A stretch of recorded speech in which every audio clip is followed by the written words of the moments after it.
planning. Planning will be our focus for today's lecture.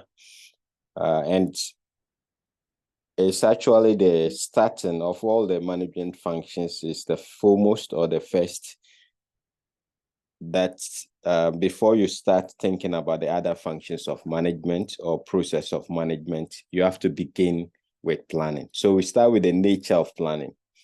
That planning, as I've said, is the beginning of the process of management. All right. So before you start thinking about organizing, leading, and other functions of management, you begin with planning. Without planning, other functions become mere activity, producing nothing but chaos. So we have a principle known as the primacy of planning. So everything in management actually must begin with planning. Okay, it begins with planning. That's the idea of the principle of the primacy of planning. Planning is the primary or the basic starting point for the management process. The other thing we have to know is that planning is an intellectual process which requires a manager to think before acting. So that is also very, very important. If the things that we do basically can be divided into, we have the actual activity or the doing part, and we have the thinking or the intellectual part.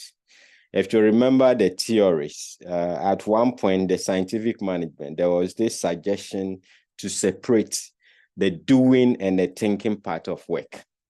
All right. And as management, it is important that you take the intellectual process or the thinking part of the work very seriously. In fact, that is where your work largely lies. When it comes to the actual doing, you have operative employees that will help you to be able to do the work. But you as the manager must do the necessary thinking in order to make sure that when the operatives come and they are working, they can follow the plan in order to help the organization achieve its results. Okay, so planning is an intellectual process. And this point is also important that if you don't engage in this intellectual process and you always go to your subordinates and be asking them for suggestions, even though initially you may appear to be practicing participative management or leadership, with time, you are likely to lose the confidence of your subordinates. Okay, you should be directing or teaching them based on the plan or the thinking that you have done as to what they should be doing. Okay, you don't always have to be going back, seeking for their opinion as to how things are supposed to be done. A good manager must engage in the thinking process of management, and that is the aspect of planning. All right.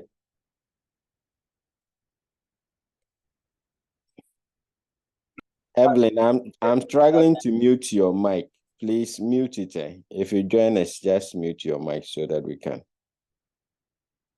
have a good discussion. Okay. So plan is the intellectual process, is the thinking part. And I said, as a manager, you have to pay attention to this part because the doing part must be done by the operative employees. And try and engage in planning and don't always go for the suggestions of the people that you are supposed to be managing or leading.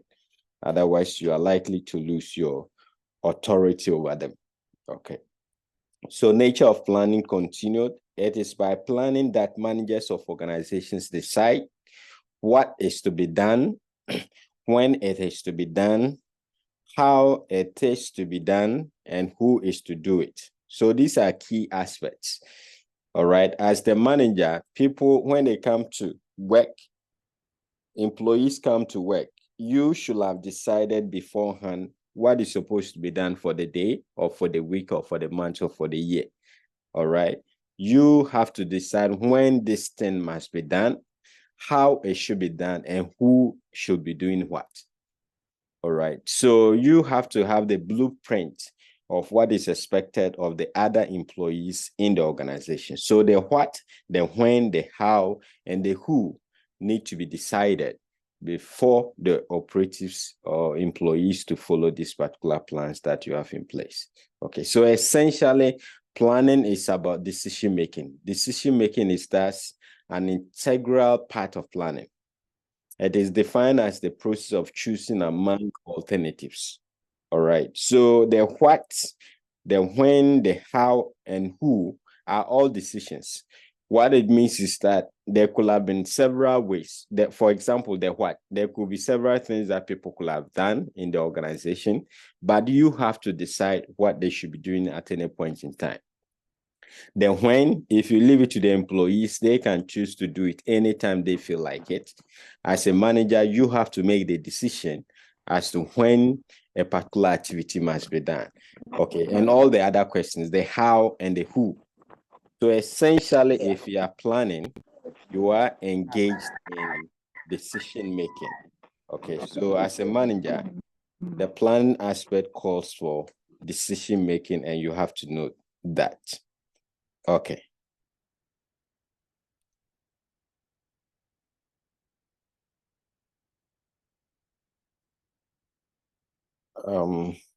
Sorry, I'm trying to get this thing out. Okay.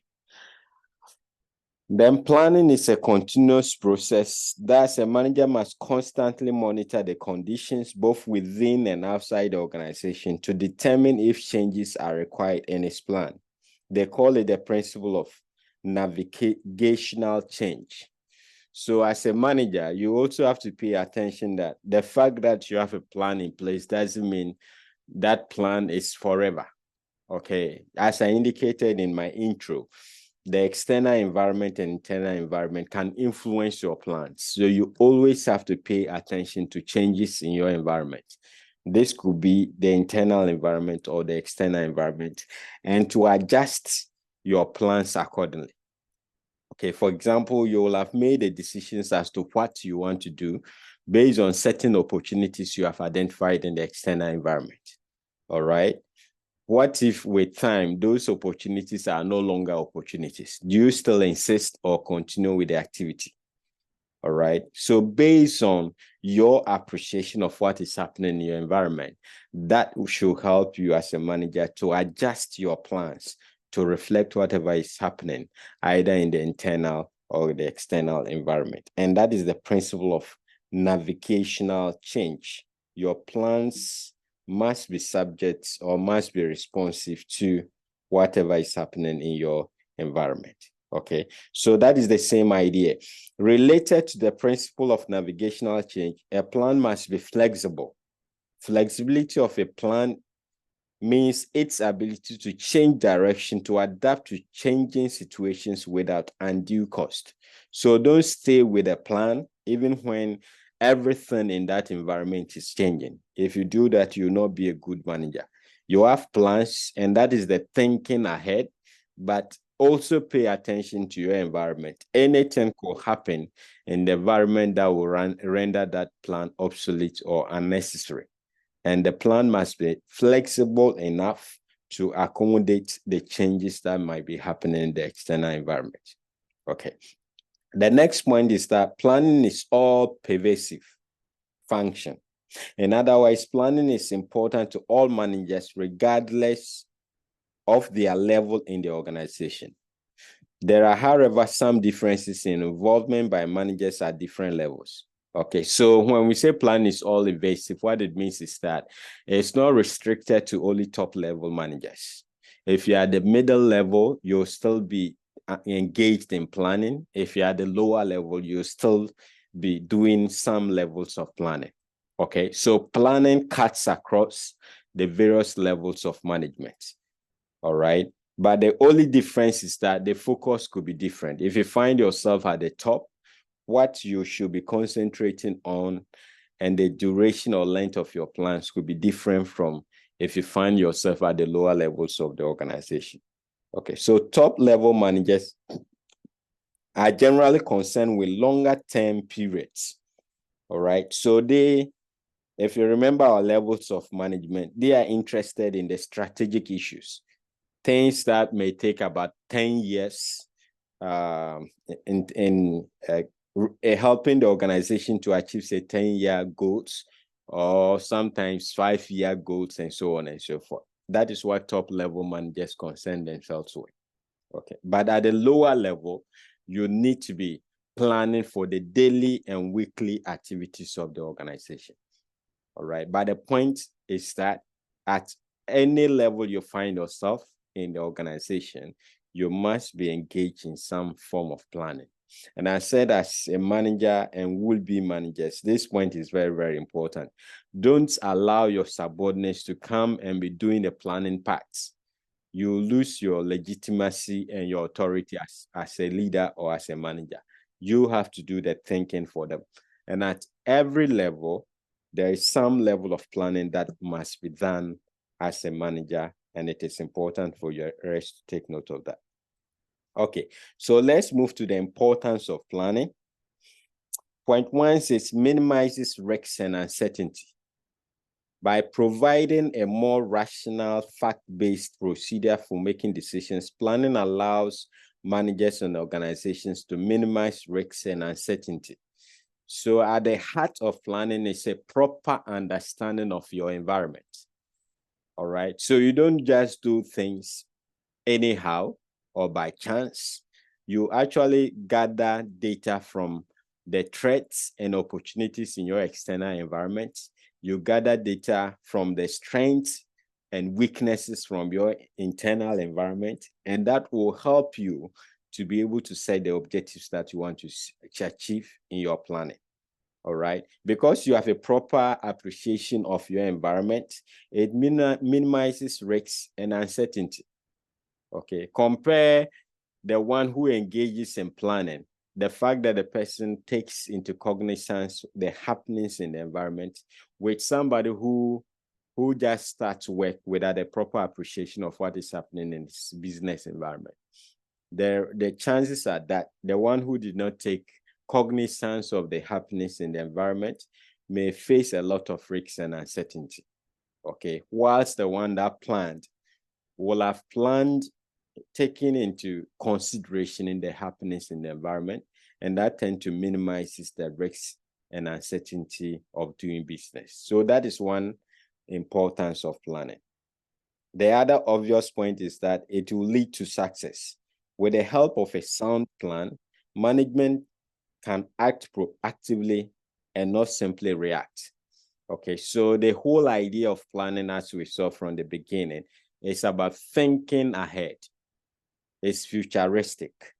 And so if you think ahead you tend to be the person to identify the opportunities that your organization can take advantage of. You can also tend to be the person that will help your organization to avoid any possible threats. And if we combine the two, they should help any organization at all to succeed or to become successful. Okay, you help the organization first and foremost to take advantage of opportunities, and at the same time, you are able to help your organization to minimize threats, because planning is all about your understanding of your environment and then setting realistic goals or objectives to achieve that. So helping organization succeed is the second importance of planning. The third importance of planning is that it focuses attention on organization's goals. Okay, so if you engage in planning, people don't come to work and work anyhow, so to speak. There is a target that all of us have agreed that we want to achieve. So it brings about collaboration among all individuals in the organization towards the achievement of that goal that was agreed upon by all. Okay, so resources are not dissipated or wasted anyhow. Every decision, every resource will be connected to the goal that the organization sets for itself. Okay, so the whole organization is forced to embrace identical goals and collaborate in achieving them. So people don't come to work trying to achieve their own goals or objectives, but they work collaboratively to achieve the organizational goal. The fourth is that planning helps in training executives. Okay, as they become involved in the activities of the organization and the plans arouse their interest in the multifarious aspects of planning.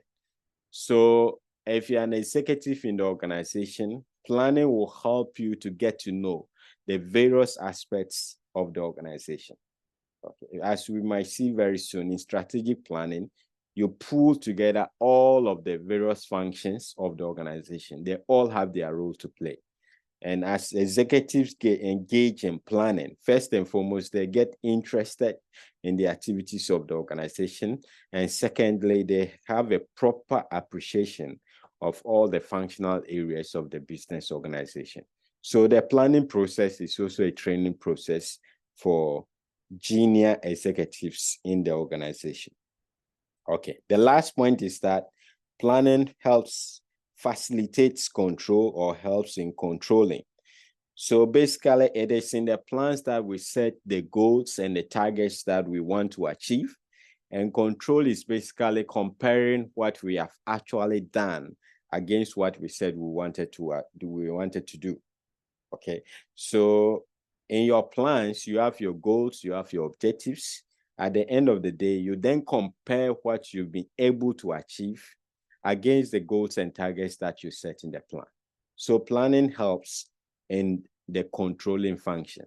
As a matter of fact, that is why we said we spoke about much earlier about the principle of primacy of planning. All the other functions of management depends on planning to be successful. Okay, so it helps in control because you can compare your actual performance against the objectives that you set during your planning stage. So the goals and plans set by managers become standards or benchmarks against which performance can be measured. Okay, so that is the fifth importance of planning. Any questions so far before we start with the types of plans?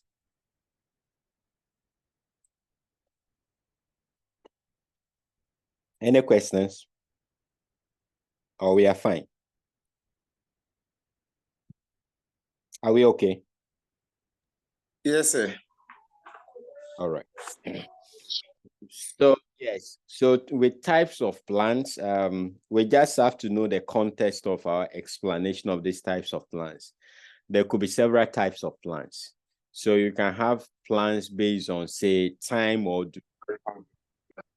where you can have short-term, medium-term, long-term plans. Okay, you can have plans based on the functional areas of a business. So you can have finance plan, you can have marketing plan, all the functional areas. Okay.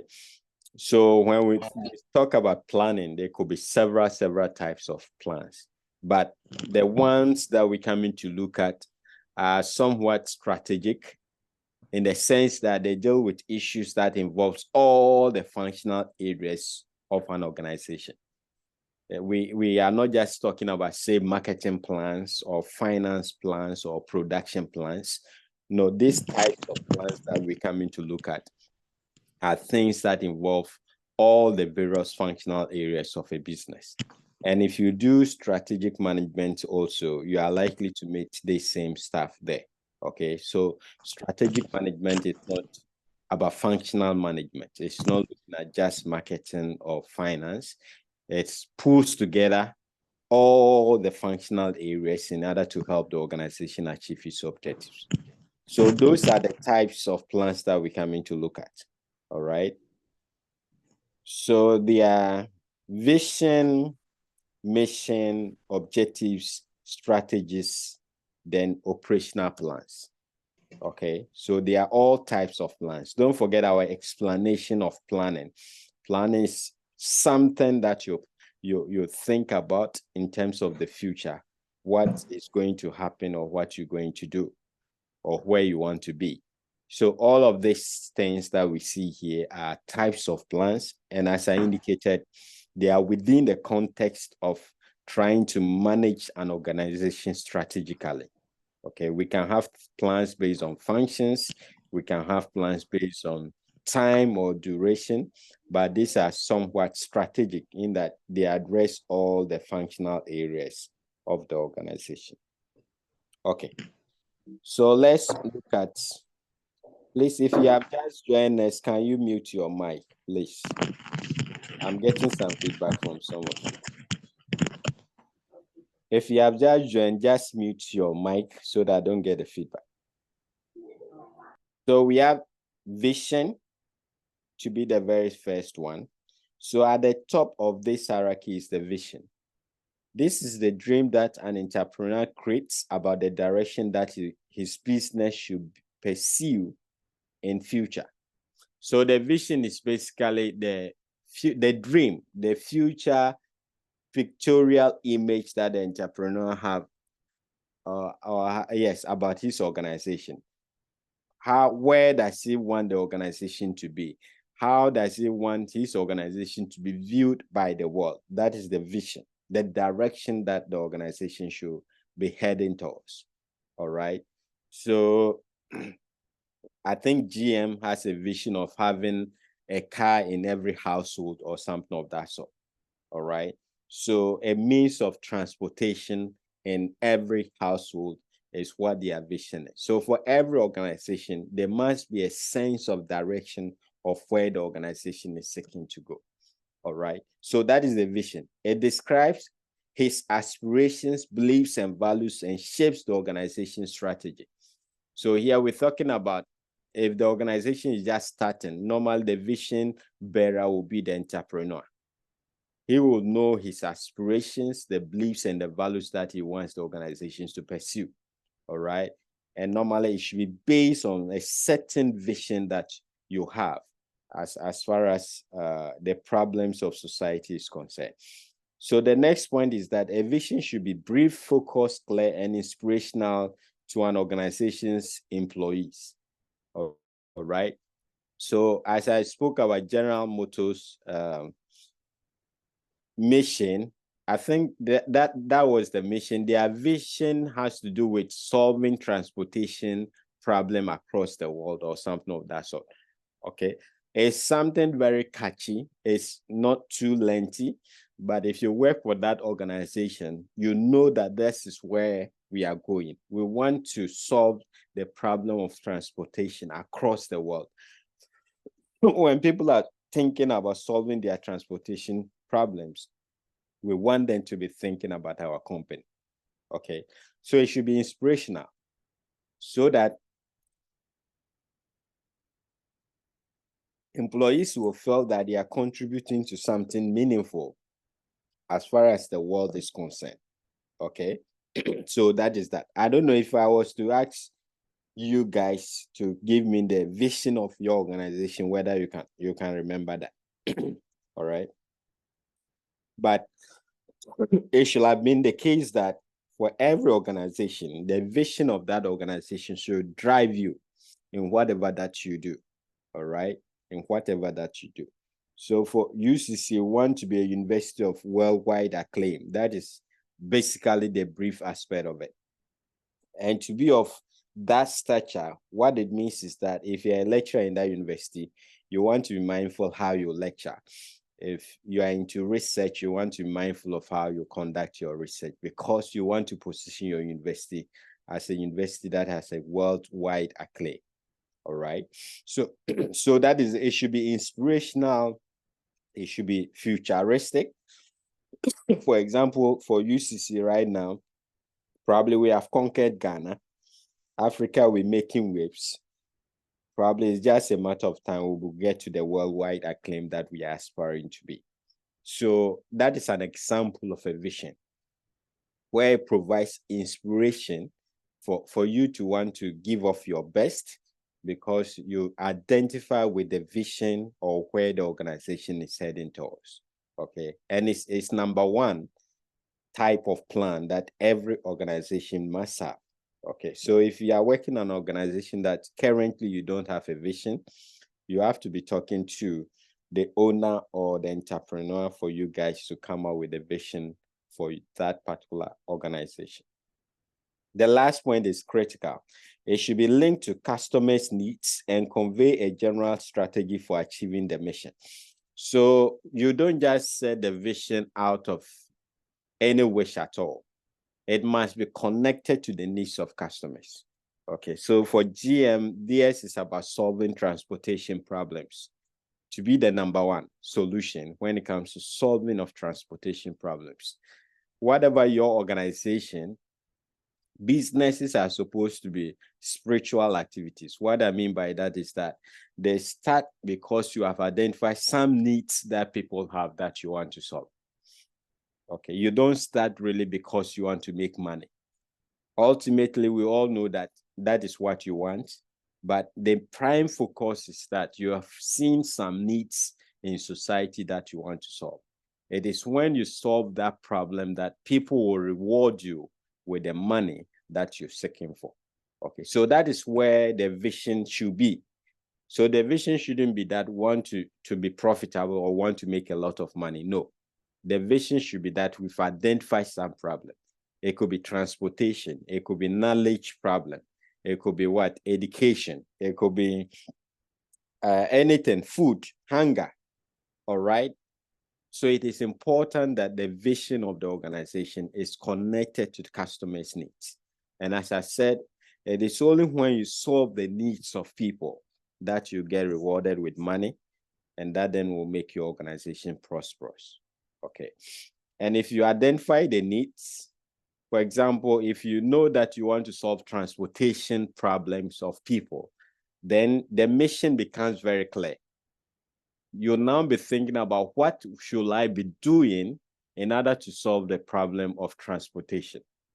If you identify the problem to be illiteracy or lack of education, then the mission becomes very clear. What and what should you be doing in order to address that particular problem? So with a clear vision, it makes it easy to come up with a strategy for achieving your mission. First, you get to know your mission, and also the strategy for achieving that mission becomes clear. Okay, so the starting point, as far as the types of plans that organizations must have, is that they must have a vision, okay, future direction that the organization is heading towards. The next one is that they must have a mission, which is the unique aim of an organization that sets it apart from others of its type. All right. So I just explained the idea of a vision and the fact that apart from it being clear, focused, and inspirational, we said it must be connected to the needs of people. All right. The needs of customers. The other obvious point then is to find out what is your mission. The mission will address what kind of product, what kind of service should you be rendering or serving in order to address the needs that you identified in your vision. All right. So if we identified the problem to be the problem of transportation that we want to solve in our vision statement, the question is, if I want to solve the problem of transportation, what should I be doing? Okay. So I should probably be into the manufacture of cars, into the manufacture of motorcycles, into the manufacture of bicycles or artificial human legs. Anything at all that is connected to transportation should be able to assist me to be able to address the vision or the problems that I said I wanted to address. Okay. So when you get to the mission is in real sense, what kind of products and services, which type of customers or markets will you be serving with what type of technology in order to address the vision that you set for yourself as an organization. So the details of how to meet your vision or address your vision, the problem that you found will be found in your mission statement. Okay, so the vision just paints a picture. We want to be the best in this particular field because we feel that is a problem that people are facing. Then the question now is, how are we going to do that? We'll do that by serving with these products, serving these types of customers with this type of technology, with this type of attitude or culture. Everything of that will then fall under what is known as a mission statement for the organization. Okay, so after the vision, the organization must have a mission. It tends to be broader and more entailing than the vision statement. The vision statement is just basically inspirational for us to motivate everybody in the organization to work towards the aims or aspirations of the organization. All right. But the mission statement should be more detailed in terms of the products. In strategic management, we have about 9 components that a good mission statement must have. So it is more detailed than the vision. The vision is basically serving an inspirational purpose. Okay. So like the vision, a firm's mission also guides the development of strategies. So we'll see the levels. Just as we started with vision, the next stage will then become mission. Okay. And you've seen the connection. The vision is the aspirations that we have, or the types of problems that we want to solve in society, and how we want to register our presence in society. The next is the mission that will detail the products, the technology, the customers will be serving, with what type of technology or the quality of employees. All those details, about 9 components, need to be addressed in the mission statement. And all of this will help us in coming with the strategies that will help us to be able to address, first and foremost, our objectives. And the objectives will help us address our mission. Our mission will then help us to meet our vision as an organization. Okay, so they have that kind of relationship that we have to pay attention to. All right. So you see that from vision, we come to mission. Then from mission, we come to objectives. All right. We now know the product in our mission statement. We know the product we want to produce. We know the services we want to render. We know the customers we want to serve. We know the markets we want to serve. We know the technology we want to use, all manner of things. All right. But it is not enough just knowing.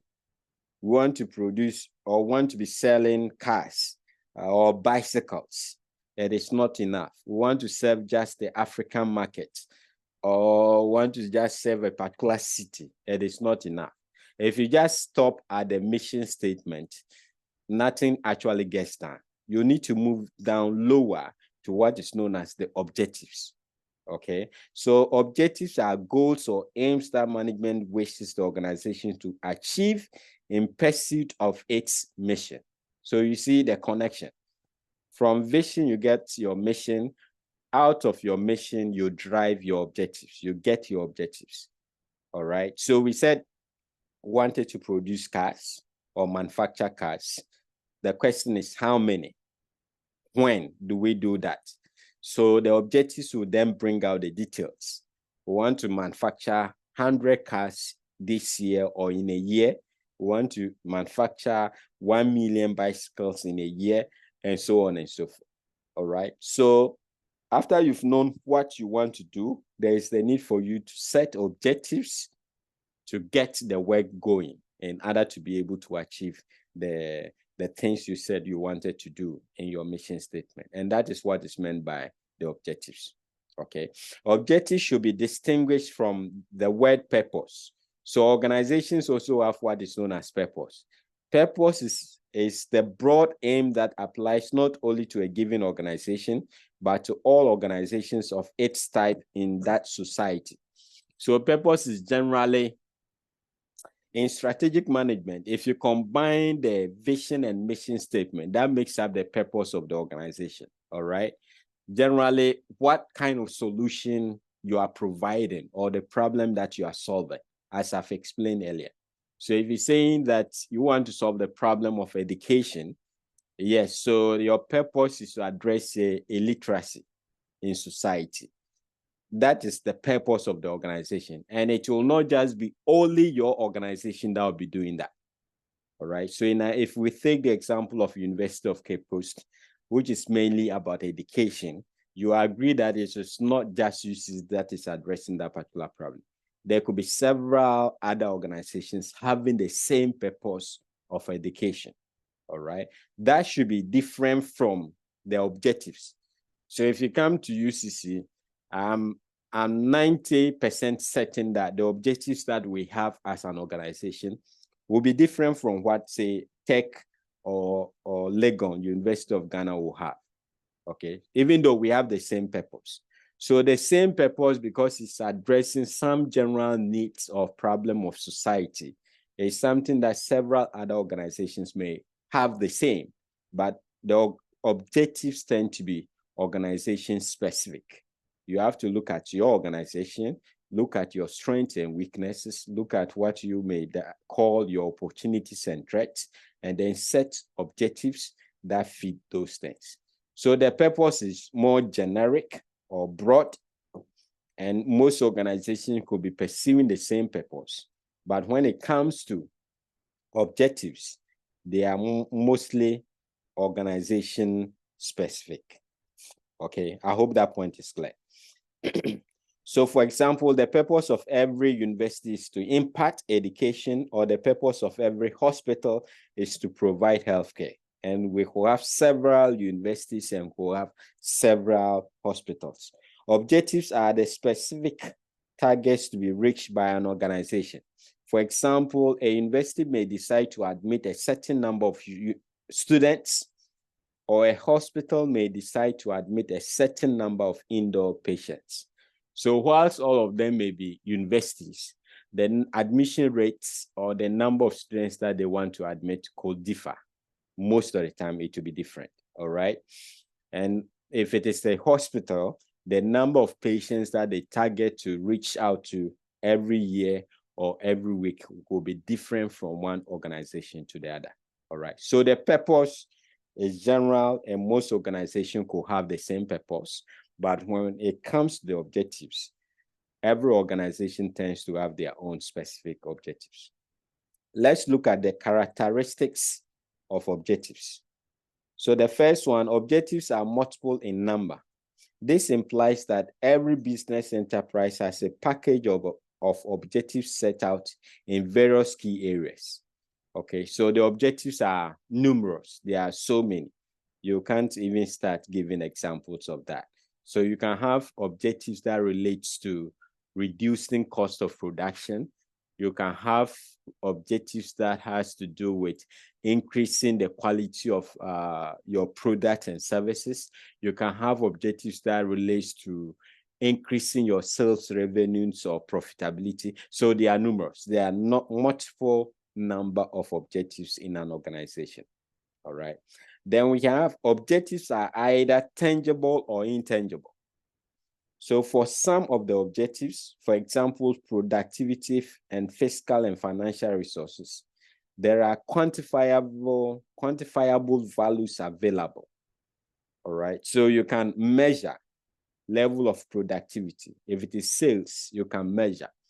If it is number of buildings, that can be measured. All right. But we have other objectives that are not readily quantifiable and therefore are intangible. So you can have an objective to boost the morale of workers or your employees. The question is, how do you measure morale? All right. It's something that is hidden within. You may at best use some proxy or some other variable to be able to determine the morale or the motivation of workers. Okay. Then public responsibility, how responsible you are to the public. How is abstract? How do we measure that?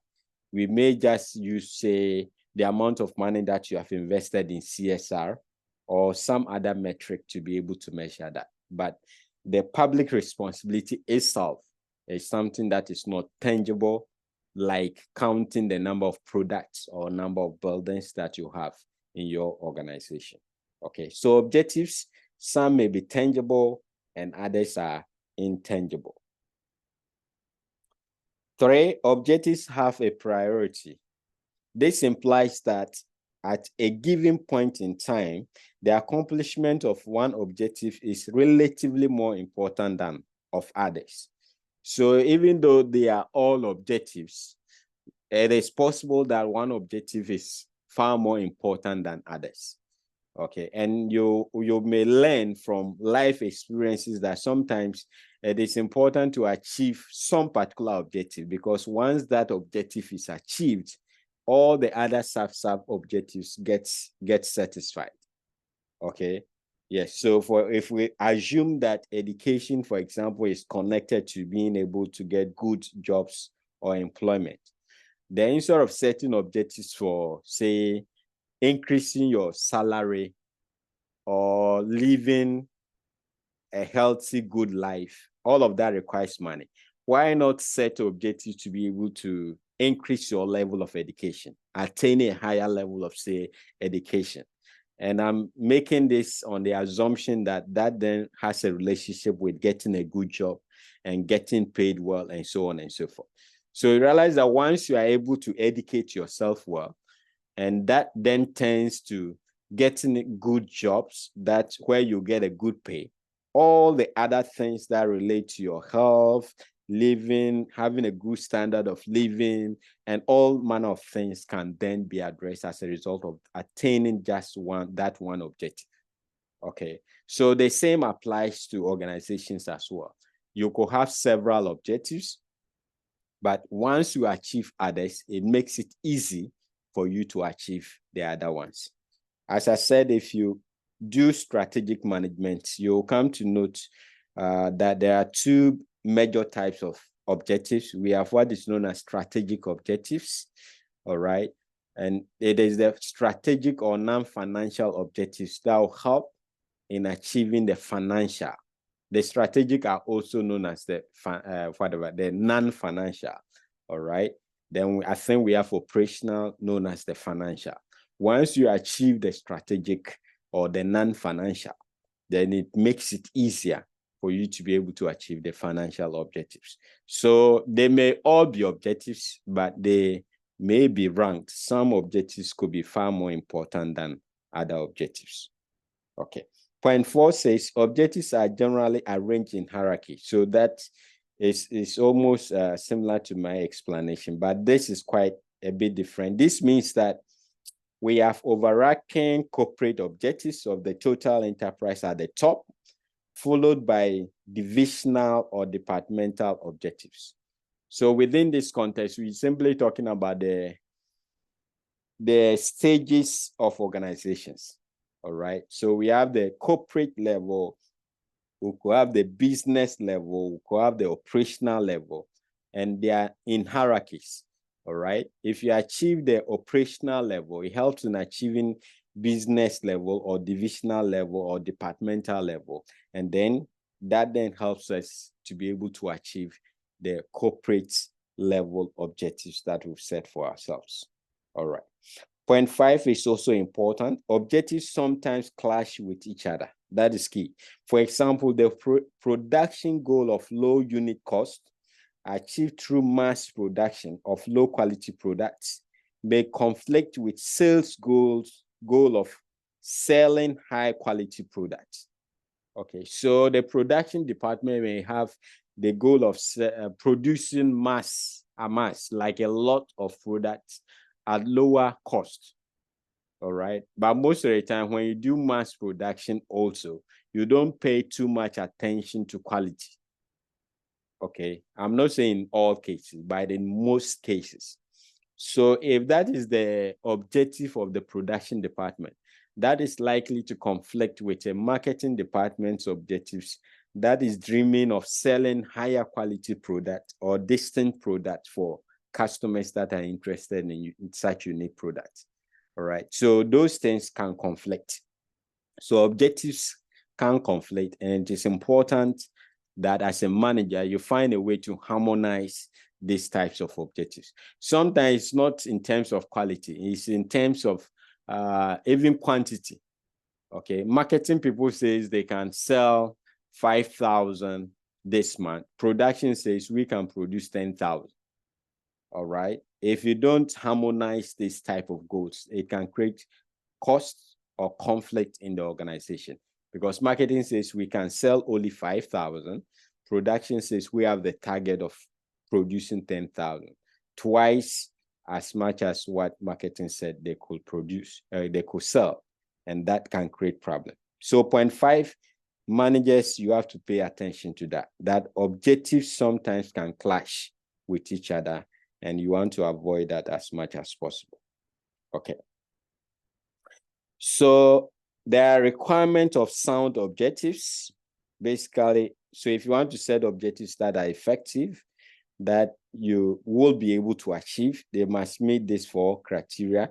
First, objectives must both be clear and acceptable. All right.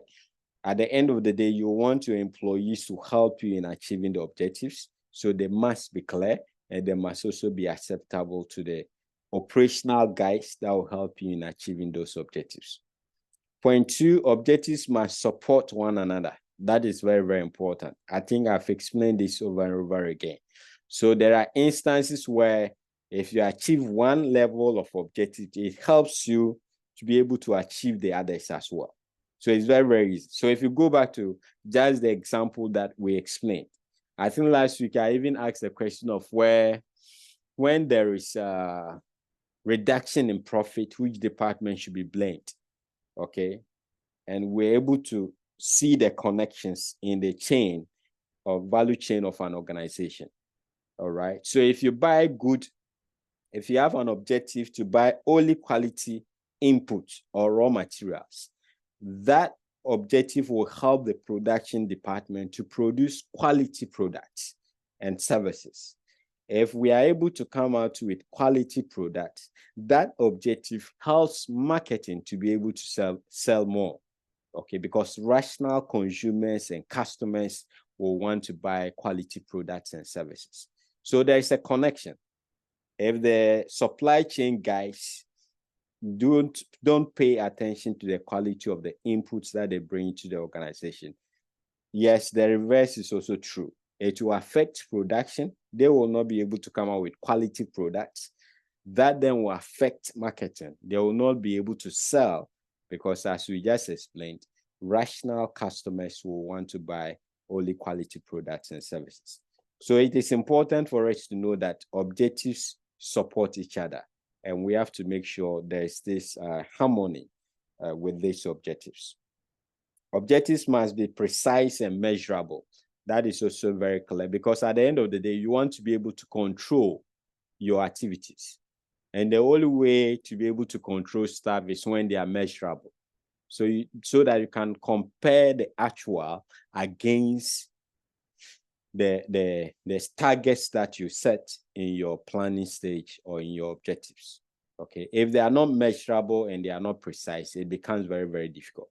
When I was explaining even the intangible objectives, I said most times companies then will use a proxy to be able to measure.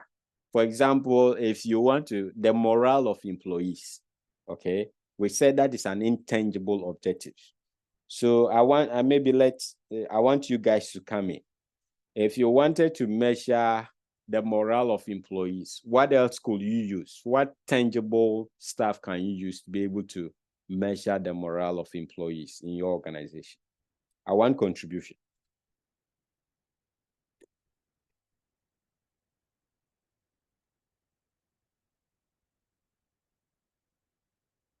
Yes, you can click the hand button if you want to talk. Otherwise, I'll start calling you guys. Regina. Hello, Prof. Yes. Prof, their willingness to work or how they turn up in the office also can determine how their morale is towards the work. So when we say how they turn up at the office, what specific thing can you use to measure that? Maybe. What fiscal thing in an organization can help you to know how your employees turn up at the workplace? It's for all of us, if you know the answer. Your clock in, the time they clock in. The time they clock in. Yes. Good. And the time they clock out too. Yes. Right. Most of the time, the clock in will not help you much, because the clock in, by law, they are required to come to work early. All right. But when they leave, is it the case that the organization closes by 4:30? And if you go the clock out by 4:30, you have almost 100% of everybody leaving. All right. So that should tell you that the guys are not even excited being at the workplace. They are just there to buy time.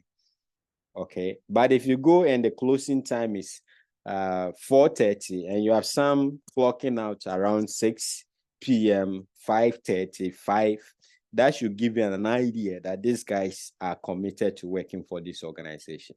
And this is just an example. The reality could be a bit different. Sometimes they might be at the office doing their own stuff. Okay, but the point I want to make is that even with intangible objectives, you must find something tangible to measure the intangible. Okay, because at the end of the day, you must be able to compare the actuals against the targets that you set in your planning. Okay, so objectives must be precise and they must be measurable. The final point is that objectives should always remain valid or relevant. All right, and it goes back to our planning itself. We said the environment keeps changing.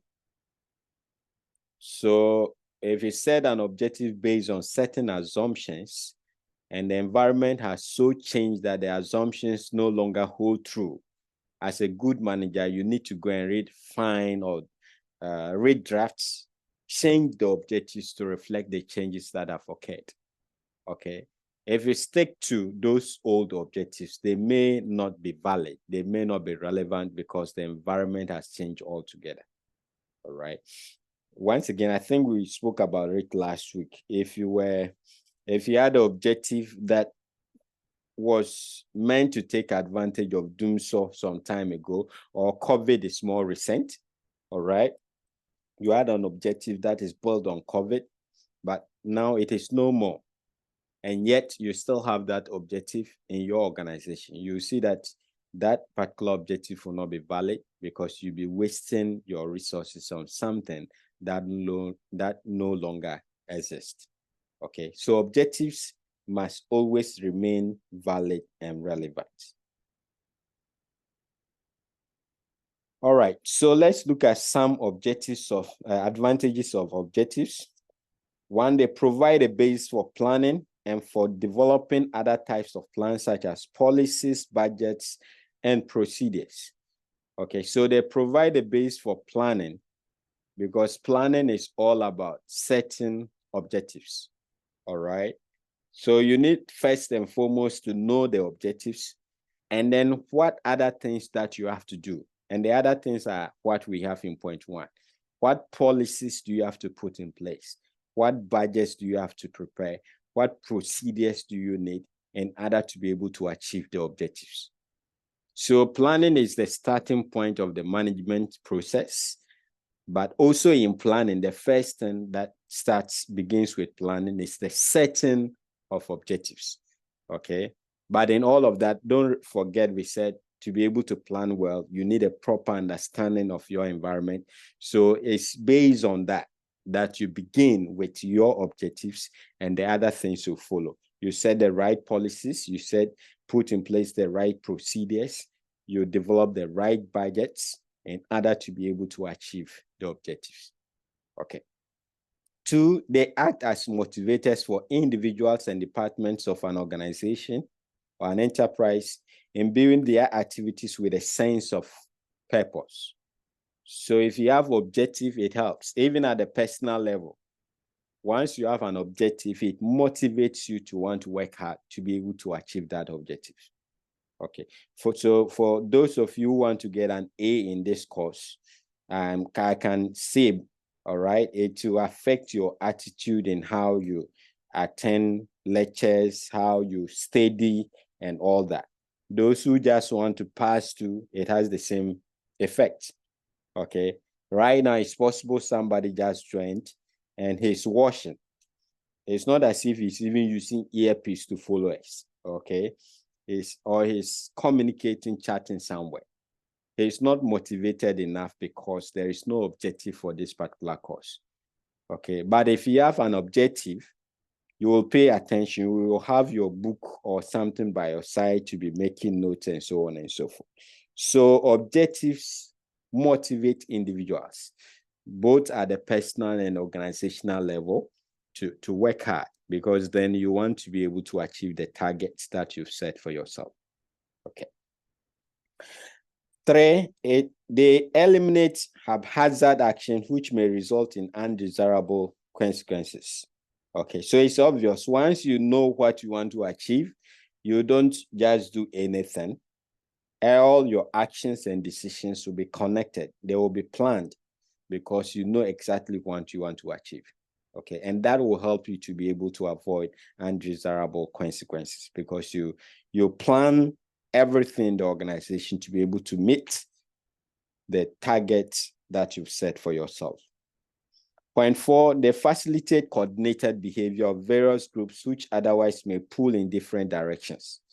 Okay, so without a common objective, marketing, just as we just said, marketing could be doing different things, production doing different things, supply chain doing different things. But if you have a common objective, you can put all these functional areas together to work towards one common activity or goal.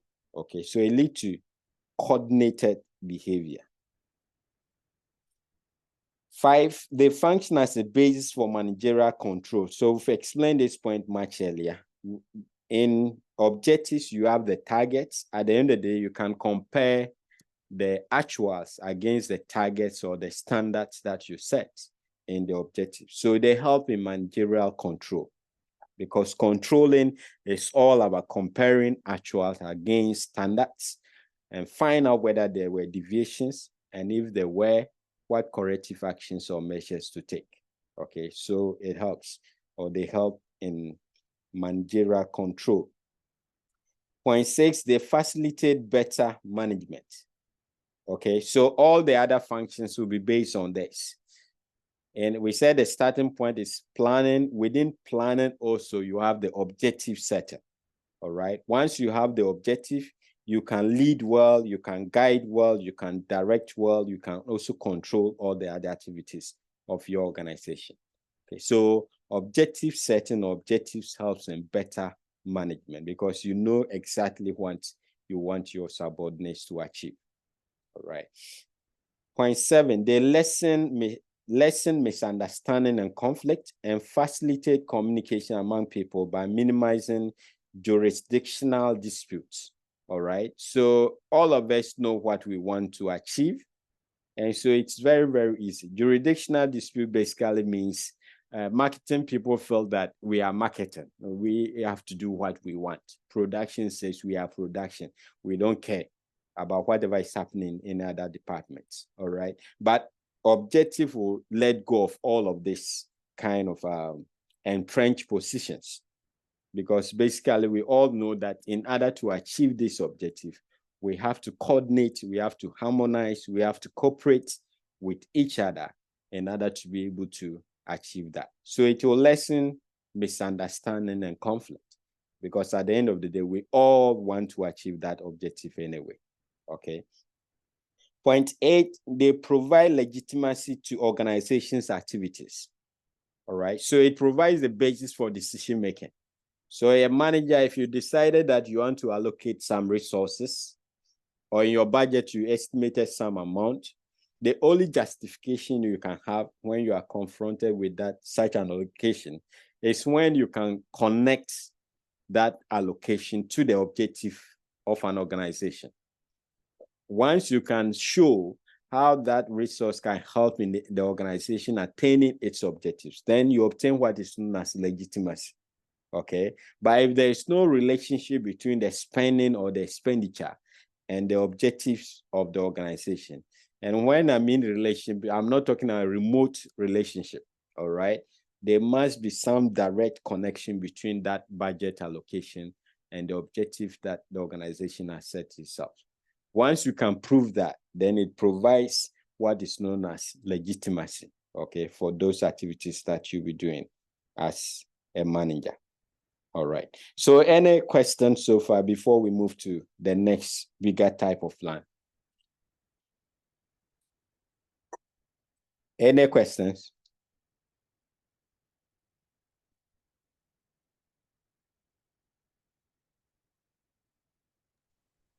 Hello, sir. Yep. Yes, I'm listening.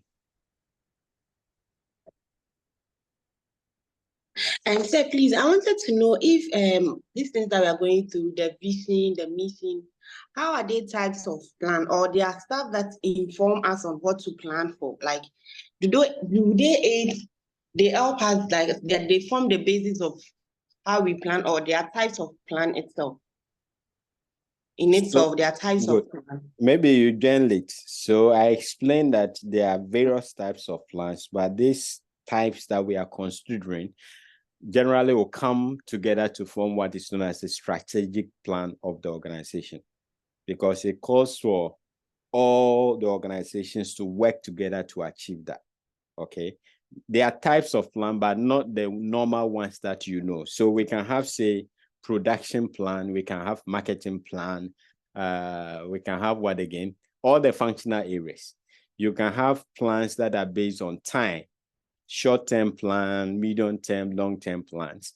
But these types of plans that we are learning are strategic in the sense that they will need a cooperation of all the other functional areas for us to be able to achieve them. And basically, when we talk about a plan is the future desire that you want to achieve. And all of these plans that we have here are things that are futuristic in terms of helping us to be able to achieve some overall goal or objective of an organization. Okay, much later, we'll be dealing with operational plans that may resonate with probably what you know a plan to be. Okay, but this time around, we are dealing with the overall organization. For example, vision, you might have not considered it as a type of plan, but it's a type of plan because it's futuristic, where you want to go in the future. Okay, mission is a type of plan because it helps you to clearly know, even when you've not started, you know the types of products and services, technology that you should be using, and so on and so forth. Agosi, I don't know whether I've helped you. Yes, sir, please, I get it. Thank you. You're welcome. So we have the common types of plan that we know, okay? And there could be several of them. If you were to Google types of plan, I'm sure you get so many types of plan. But the context we're discussing these ones are in the strategic form. We are looking at plans that call for the collaboration of all the functional areas to help the organization achieve its vision at the end of the day. And the vision itself is a type of plan, okay, in terms of where the organization wants to be in the future. All right. Any other question?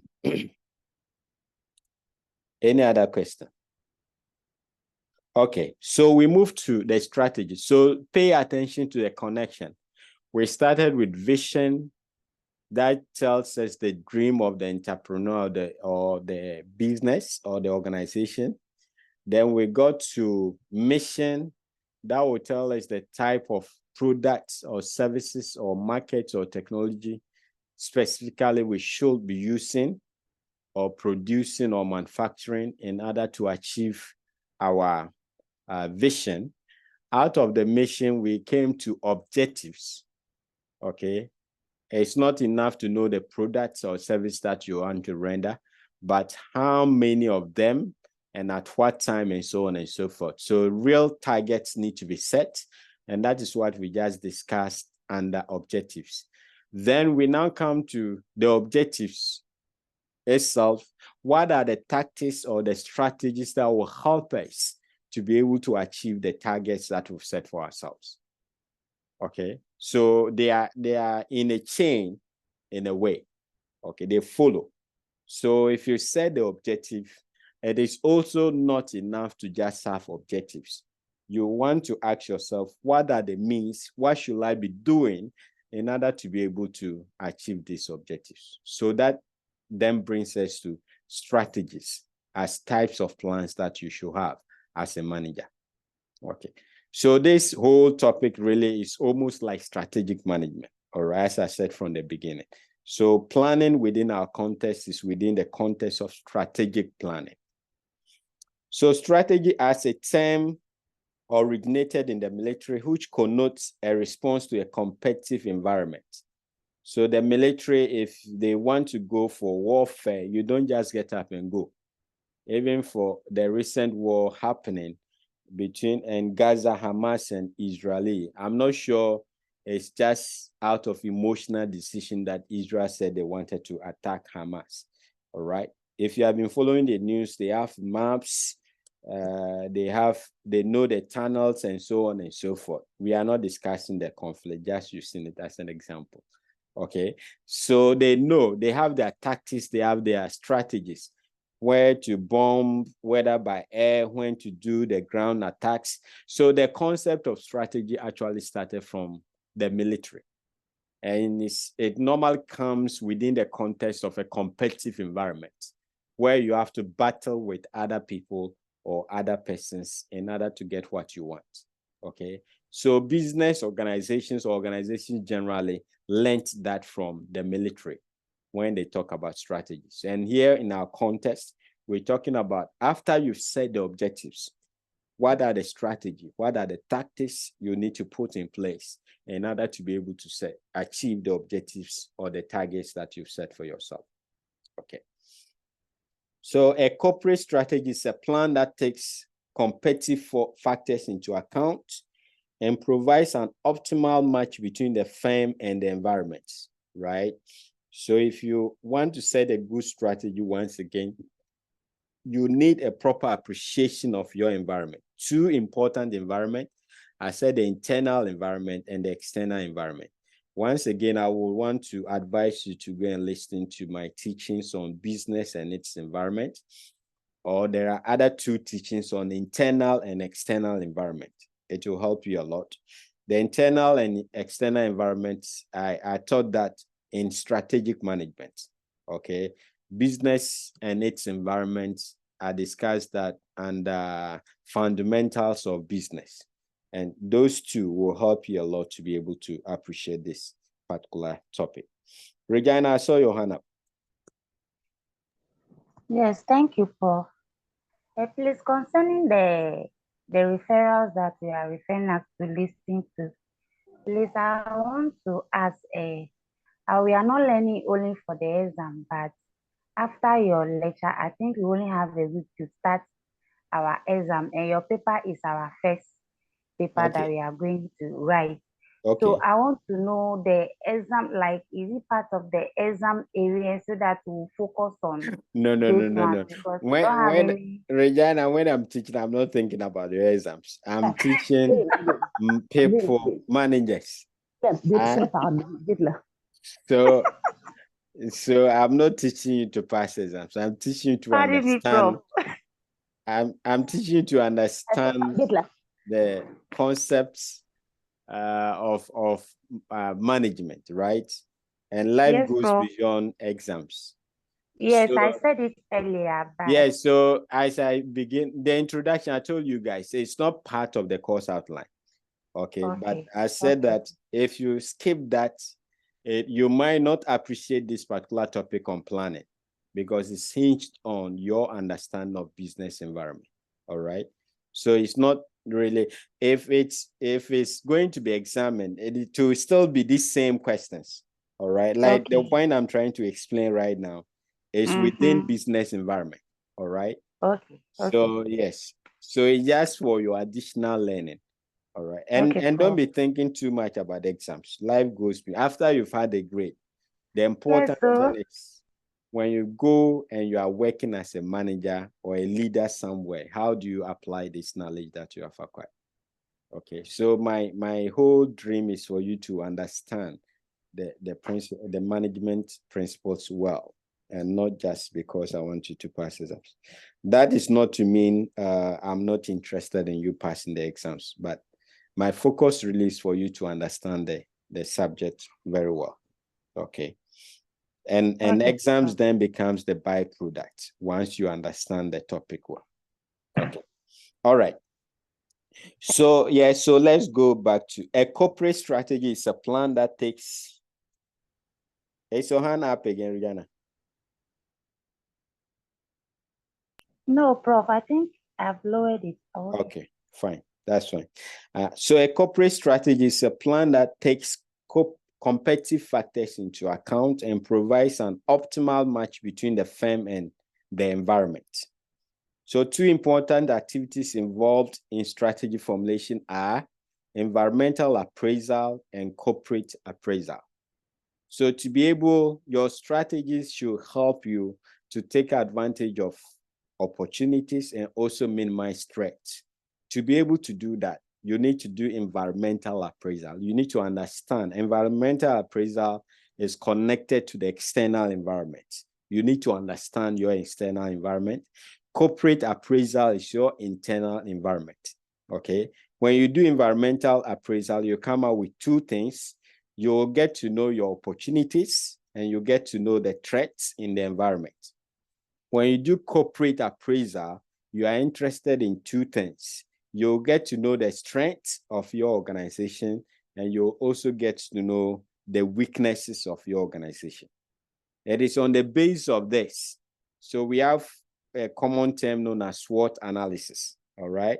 You compare your strengths with opportunities, threats, and weaknesses, and other permutations of those nature to be able to come up with the strategies that will help you to achieve your objectives. Okay, so proper strategy formulation is based on a proper understanding of the environment.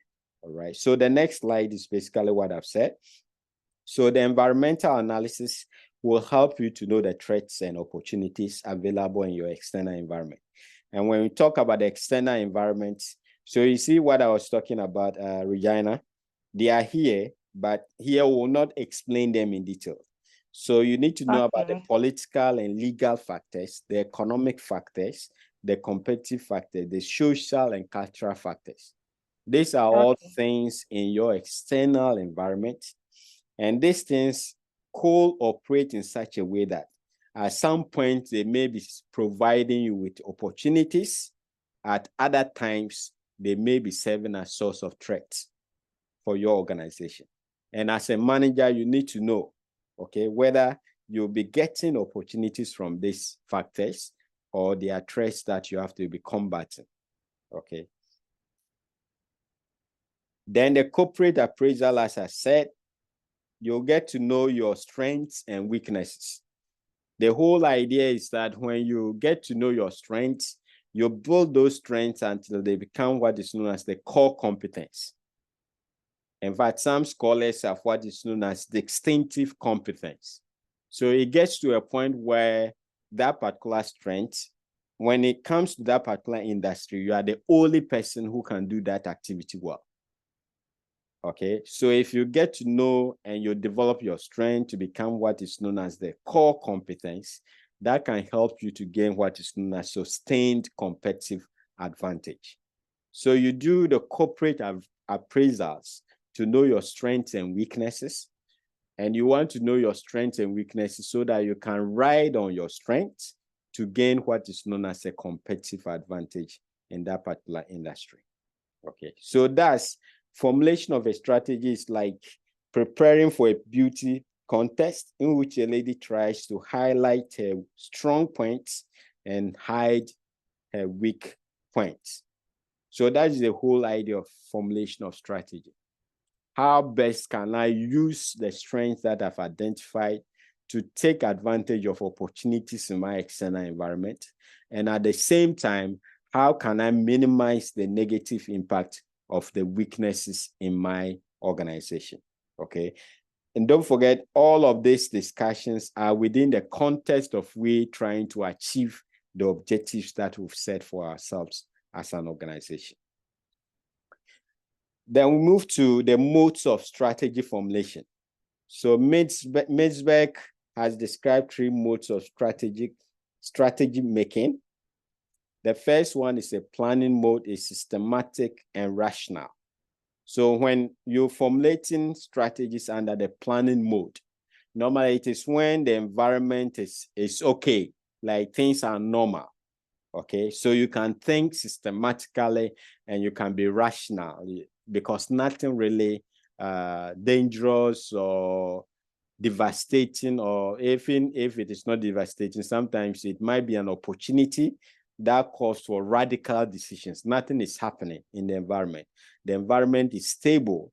That is when you formulate strategy under what is known as the planning mode. Okay, everything is fine. You can think rationally and systematically in order to plan or formulate your strategy. Okay, then you can also formulate it under what is known as entrepreneurial mode. This is one in which you have to be proactive. You set bold plans in order to take advantage of opportunities. Okay, so entrepreneurial mode is when there are some opportunities or something happening in the environment. Quickly, you have to be thinking about what strategy you have to use in order to take advantage of those particular strategies or opportunities, sorry. Okay, so it's not like the planning mode where things were normal and stable. This time around, something is happening in the environment, and you have to get into the entrepreneurial mode to shift from the planning mode in order to be able to take advantage of the happenings in the external environment. Okay, so when COVID struck, we know some companies that were into alcoholic beverage, or I just say beverage production, needed quickly to shift from that to what type of products? Yes, I need your contribution. Sanitizer. Good. Sanitizer, sir. Sanitizer, right? Yes. Yes. And nose mask. No. Within the alcoholic or beverage. Okay, whatever. sanitizers. I know, pardon. Vagina. How can they be doing nose mask? How Oh, can no. beverage company? No, prof. Sanitizers. You didn't listen to the question. You just I wanted think to I'm giving express your extra feelings. points. Oh, no, prof. I think I'm giving extra points. So the question was the fact that the beverage or alcoholic, whatever companies had to, and they were able to do that because the setup, I'm told, for the production of those products are similar to sanitizers. Okay. Yes, but they needed quickly to respond to the, if you want to call it, opportunity, even though it's a major threat to everybody. And that's why you need to also understand the environment. All right. So COVID was a major threat, but this is the case where managers that understood their environment were able to use that as an advantage to make a lot of money. So quickly they shifted from their normal drinks and they were now into the production of sanitizers. All right. So that's the entrepreneurial mode. Okay. Others went into the last one, the adaptive mode. So it's reactive and timid. So this is the stage where what is happening in the environment is not an opportunity, but it's a threat. All right. And as a manager, you don't stay with the planning mode when things are not going well in your environment. You have to come back to what is known as the adaptive mode. Okay. Here, who can give me an example using the same COVID? What did some organizations do to adapt to the COVID?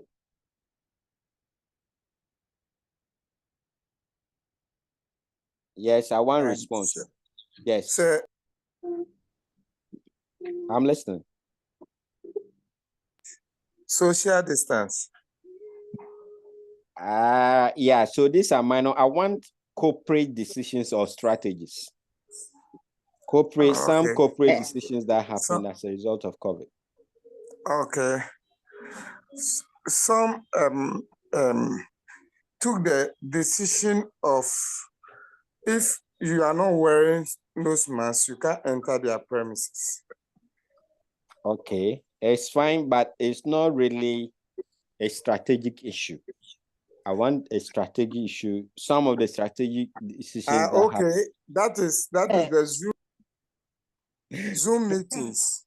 Zoom meetings, very, very important. Yes. Any other? Yes, working from home. Working from home. Beautiful. Yes. Any other? Some also started engaging on this online delivery, online buying, and those things. All right. So that is that. That is what is known as the adaptive. But I like the working from home and using a lot of using a lot of Zoom meetings or whatever meetings like we're having right now.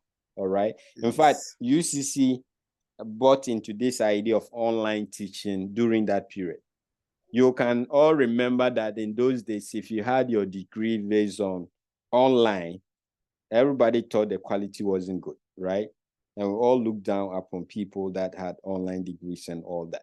But today, it has almost become like the norm, okay? But in our context, basically, yes, so all the online stuff were used because organizations need to go into an adaptive mode, okay? It's not what you planned for, but that was what was reasonable and sensible at that point in time, all right? So these are the three modes of strategy formulation. We can have the planning mode where everything is normal, systematic, and rational. We can have the entrepreneur mode where there are some opportunities coming up and you quickly have to take advantage of that. Then we can have the adaptive mode where there are threats in the external environment and you need to adjust in order to minimize their impact on your organization. Okay. Then we move to, so after you've developed your strategies, you now have to go into operational plans. Akosi, are you following? Akosi, I'm interested in your response because you asked the question. Then you now move into operational plans, okay? So we're looking at it from that particular order, from vision, mission, objectives, strategies. Even having the strategies aren't enough. You now go into the specifics in terms of what actually should be happening, okay? That is where we get into what is known as the operational plans. Operational means the day-to-day activities that will be going on in order to execute or implement the organization strategy. Okay, so these plans act as means of implementing the organization strategy. They provide the details of how the strategy will be accomplished. So there are two main types of operational plans. We can have standing plans and single-use plans. From the way they sound, I think it should be easy for us to remember or explain them. Okay, so standing plans, these plans are designed for situations that recur often enough to justify a standardized approach. So standing plans are, as the name suggests, they are plans that are standing. They are constant, all right? Because the events or issues that they seek to address are things that keep recurring in an organization. And you don't want a situation whenever you have to make a decision on that issue, you'll be calling a meeting, wasting time and resources. So you want to have what is known as standing plans to be able to deal with that. Okay, so for example, it will be inefficient for a bank to develop a new plan for processing a loan application of each new client. Instead, it uses one standing plan that anticipates in advance whether to approve or turn down any request based on the information furnished, credit rating, and the like. Okay, you get it? Is it clear? I hope it's clear, right? So, Yes, any of you working in the bank? yes, sir. Good. So when it comes to approval of loans in your bank, what do you look at to grant the loan? Yeah, we'll do the appraisals, then we'll see whether we'll do the appraisal and see whether the person is capable. So yes, so the capability, how do you define it? What goes into deciding whether the person is capable? Yeah, for instance, when we want to grant a salary loan, we look at the person's net. Okay. And what the person is applying for, whether the affordability is there. We are not supposed to, after deduction, the person should be left with something like maybe 60%. Some percentage, right? Yes. Yeah. Beautiful. So we shouldn't. So we look at that. And you look at credit history. If it yes, is not, sir. yes. Yes. Okay. We So basically, collateral. Yes. Exactly. So these are things that are already documented. If you want, you can call them a policy, right? That you'll be looking at. So you don't always have to be calling for a meeting. In fact, one person based on the policy can make a decision. whether this person is qualified for a loan. In fact, there will be initial screening before they move them up to the manager to even make those decisions. Okay, because we have a standing plan, we have a policy that says that after we have deducted the repayment of the loan, you should have such percentage of money or amount of money in your account. All right, because once the person cannot live on those monies, what it means is that in worst case scenario, he can commit suicide and die. So as much as we want to make money, we want to ensure that the person will still have something to live on whilst we deduct or take our money.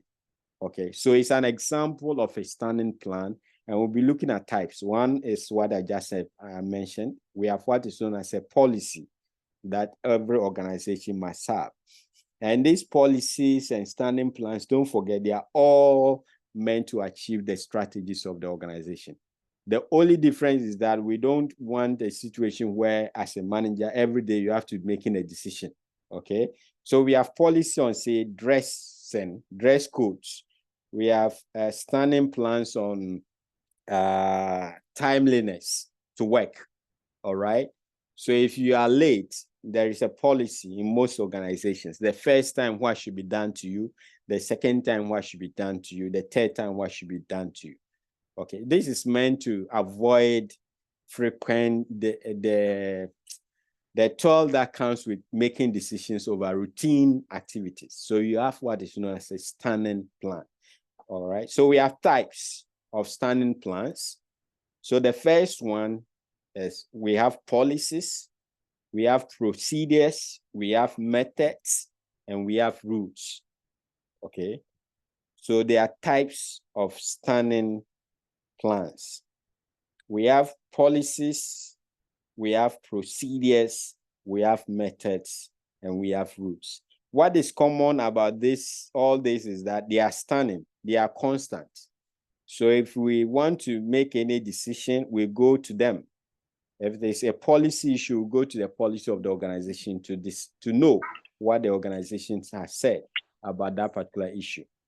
If it's a procedure problem, we just go for the procedures that have been documented and so on and so forth. So what is common is that all of them are somewhat static for a while. That doesn't mean they can't change, but they normally take a while before they are changed.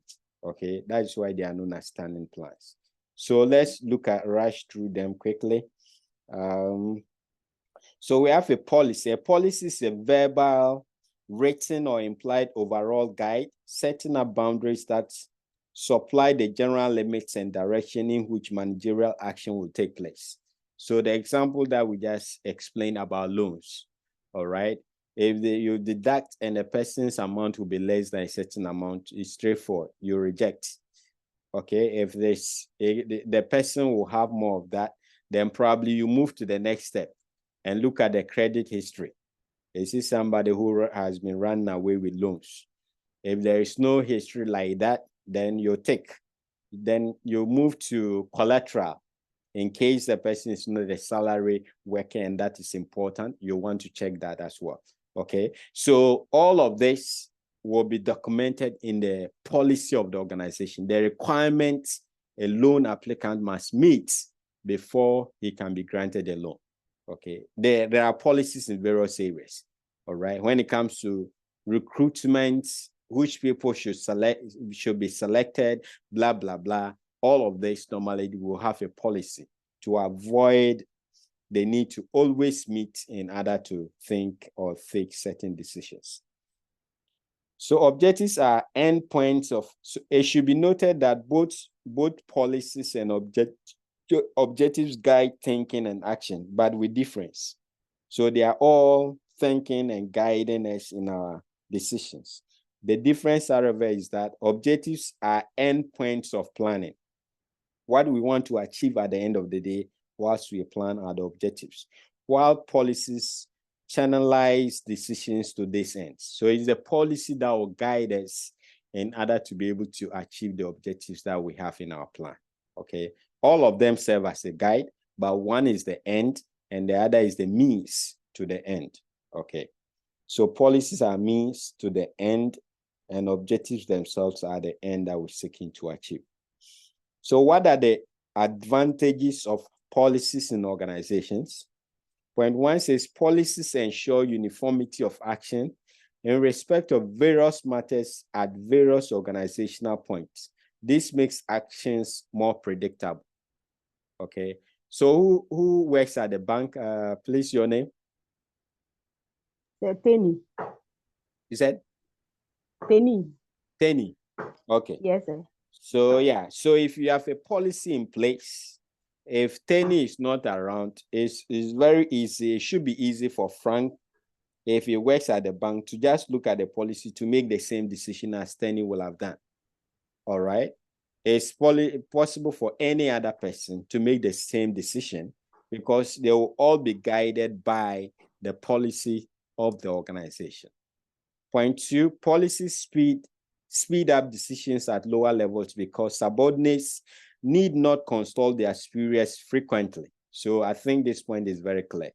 The policy will tell you what to do. So if you do the deductions and it's less, you don't have to go back to your branch manager and ask whether the person should be given a loan or not. If you keep doing that, with time, they will fire you, all right? Yes, because you are not respecting or following the policies of the organization. So it helps decision-making, it quickens that because you don't always have to be going to your superior to find out whether you can make some decision or not. Okay. Next says policies make it easier for the superior to delegate more and more authority to his subordinates without being unduly concerned because he knows that whatever decision the subordinates make will be within the boundaries of the policies. I hope this is also very clear. So if you have very good policies in place, you will not be scared to delegate your duties to other people because you are almost certain that they will make the right decisions because their decisions will be guided by the policies of the organization. Point four, policies give a practical shape to the objectives by elaborating and directing the way in which the predetermined objectives are to be attained. All right. So objectives are the things that we want to do. The policies will provide the guides to help us to be able to achieve them.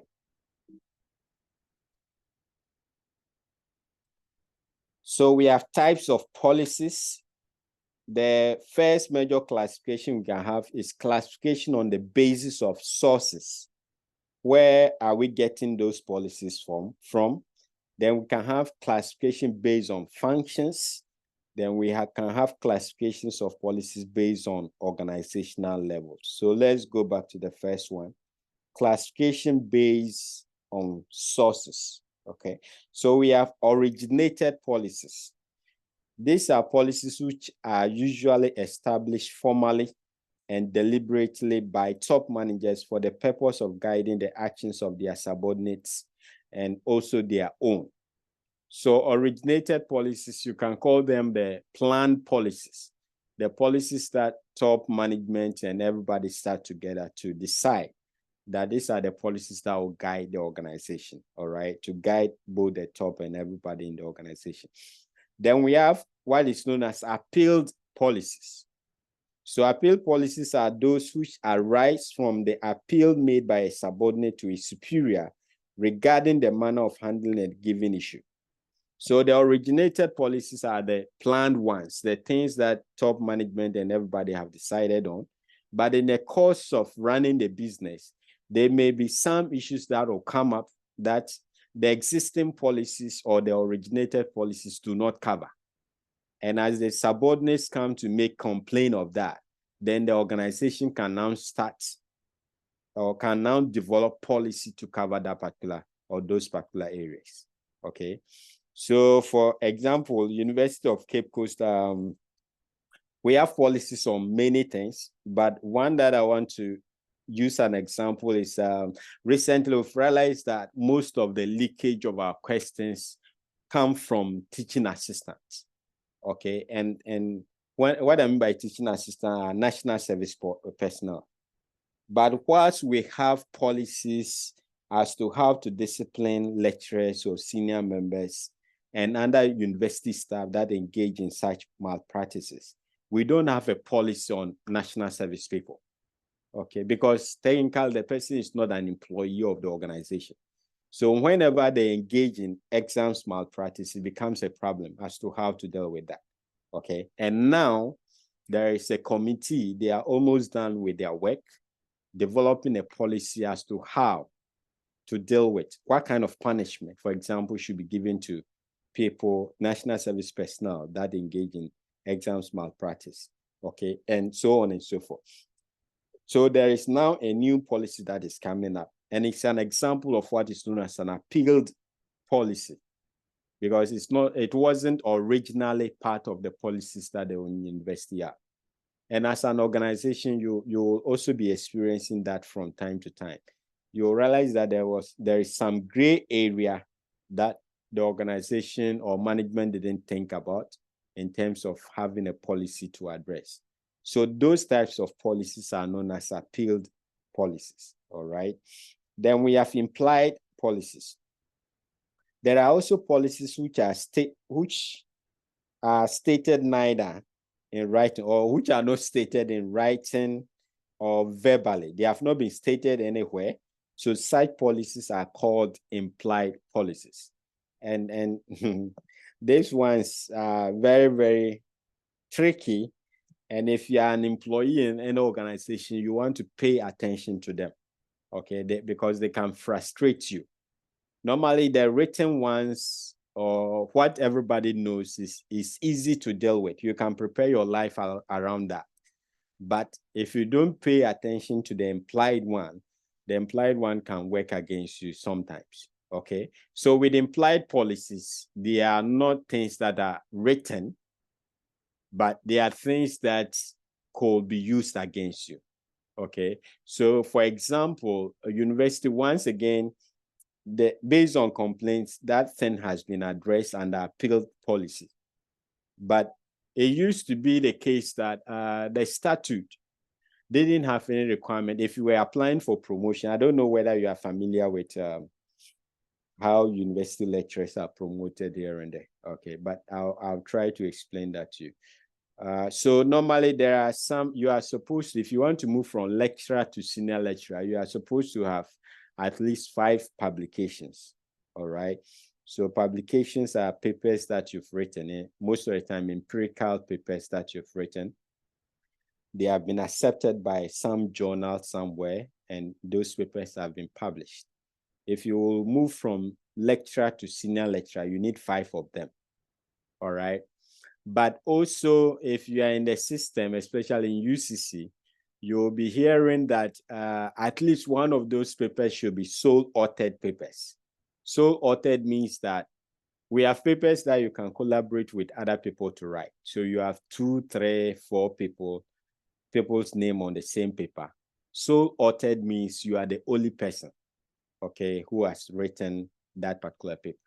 In time past, the university, how do you call it, statute, did not make any provision or did not indicate anywhere that if you were applying, you should be a sole author for any paper, okay? So most lecturers, even though we've been hearing that if you don't have sole authored whatever, they will penalize you or your papers will fail, blah, blah, blah. Those who want to be legalistic will apply without this, and the system will find all manner of excuses to frustrate you for you to obey this implied policy, okay? It's a policy, but you can't find it anywhere in any paper. So in actual sense, in law, you could sue them for an illegality. But the way they will handle the thing is not something that you can send to court, okay? Because they will argue that they are following the administrative procedure. So to avoid all of those things, it is very, very important that you know the internal or implied policies, and then for them to guide you in your applications, okay? So this is the context of the university, and these are things that happen across you. When we meet colleagues, based on their university, you'll hear all manner of things that is going on there. And I'm very certain in your organizations, there will be policies like that as well, okay? So it's very, very important that you understand, and it's part of the intelligence you must have as a manager. You understand things that have not actually been written or documented anywhere, but people are using them to make decisions of their lives. Okay, so that is an example of implied policy. You will not see any paper or any write-up on that, and yet it's something that is being used. Anybody to share an example of your organization of an implied policy? You don't necessarily have to mention that organization, but anything that you feel is somewhat a policy, but it is not written, and yet it's being used for decision making.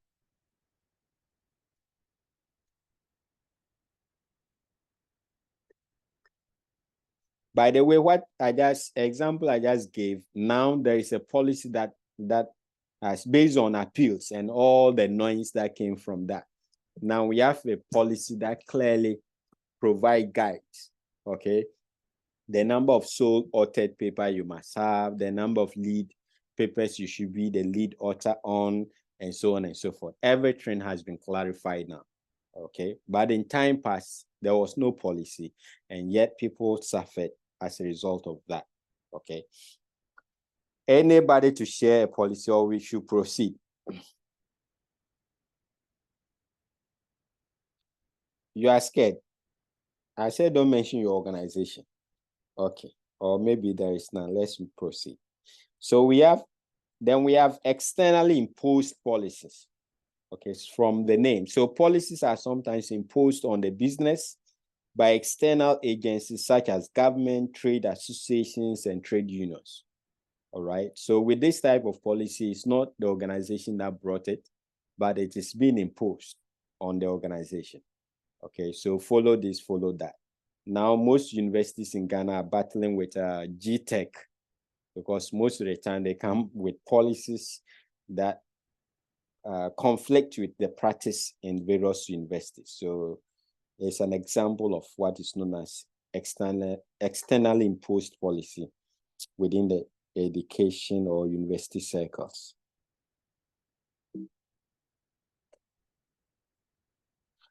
So all the discussions so far were policies, classification based on source, all right, or the sources where they are coming from.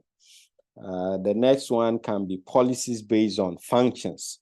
So based on business functions, we can have policies that address production, sales, finance, personnel, and so on and so forth.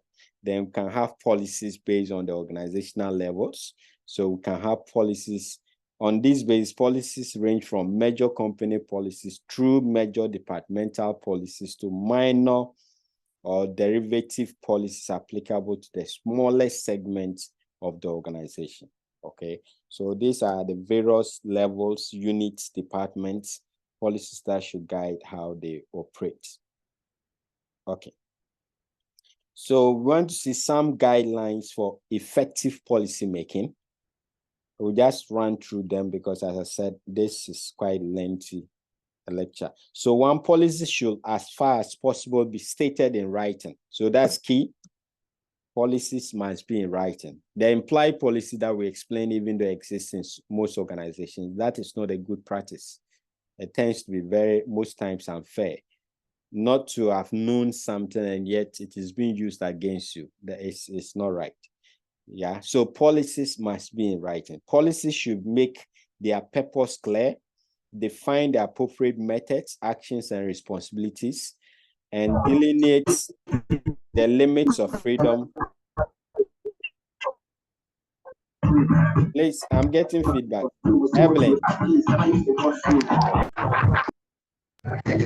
Evelyn, where you are close to, I think, whether a drinking spot or something, there's noise. So please check your mic. Okay.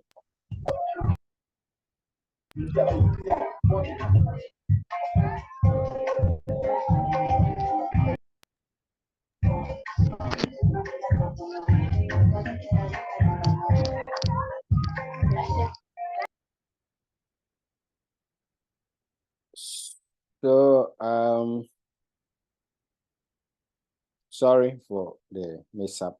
So policies should make their purpose clear. They should define the appropriate methods, actions, and responsibilities. So policies have to be clear, all right? The limits that you have as you implement the policy, the actions, your responsibilities, the methods that you should follow, and so on and so forth. All right. To ensure successful implementation of policies, top managers and the subordinates needs to participate in the process. All right. So that everybody knows that we agreed on this particular policy. That will help in its implementation. A policy must strike a reasonable balance between stability and flexibility. Okay, so policies, we said they are part of what is known as standing plans. Okay, so they are supposed to maintain some level of stability, but at the same time, they must be flexible to adjust themselves to changing conditions and environment. All right, so we can have a policy on, say, coming to work, like coming to your office physically. But with COVID, we realized that that policy wouldn't have held during that particular period. And so when there is an event, the policy should be flexible enough to accommodate the changes in the environment. Okay. Different policies in organizations should not pull in different directions. So the policy of production department should not pull or be different from that of the marketing. There should be some relationship between those two policies because of the explanation you've had earlier.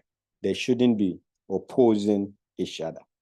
Policies should not be detrimental to the interests of society. Okay, so yes, they must be ethical. As much as you want to achieve your objectives, that must be done with some ethical consciousness. All right. And as I indicated much earlier, ethics is some other thing that you should pay attention to as a manager. Policies must be comprehensive to cover as many contingencies as possible. Yes. So for most organizations, they have policies over so many things. Okay, depend upon the type of organization. Some have policies on even dress or dress code. All right, and all manner of things. So there should be as many as possible, and also even make room for appealed policies, where based on customer complaints or employee complaints, you develop a policy that did not exist in the first place. Then policies should be periodically reviewed in order to see whether they are being modified, changed, or completely abandoned, and new ones put in their place. Yes, so even though they are standing policies, they are supposed to be from time to time be reviewed, because the environment keeps changing. And sometimes some policies may no longer be relevant. And so you must find a way to do away with them. Okay, so that's the first and the standing plans. The first one is policies. Then we have procedures. Okay, we can also have procedures. So policies are carried out by means of more detailed guidelines called procedures. So a procedure provides a detailed set of instructions for performing a sequence of actions involved in doing a certain piece of work. All right. So when I was talking about the policy of banks, granting of a loan, I tried in the explanation to kind of give you maybe an example of a procedure. Okay. If, is it 10 or fin? The person works at the bank. Is it 10? Tenny. Good. Tenny, can you give us an idea? Is it a procedure, the granting of bank loan? The things you have to do under the policy, are they supposed to be done in a stepwise way? Hello, Tenny? Yes, sir. Hello? Yes. In granting of the loans, the things that you have to do, is there a procedure? Do you have to do them stepwise, as in after one before you go to the other? It's a policy. Yes, but within a policy, you can have a procedure. Yes. So, for example, the first step could be that check whether after deduction, the person has a certain amount of money left. Isn't it? Yes, sir. Good. That could be the first one. In the procedure, they will tell you after the person has satisfied that, that is not the only criteria in the policy. Yes. The next step could be that go find out whether the person has collateral and whether the collateral is in existence, isn't it? Yes, sir. The next step could be that, I don't work in a bank, I'm just using this as example. The next step is to find out the credit history of the person. Even though the person might have met 1 and 2, the person is saying that he's just using those things to deceive his creditors. He has the habit of not paying, even when he has the ability to pay. Okay, so within the procedure that will establish what you are supposed to look at in granting a loan, there is also a procedure within the policy. There could also be a procedure that must be followed in implementing the policy.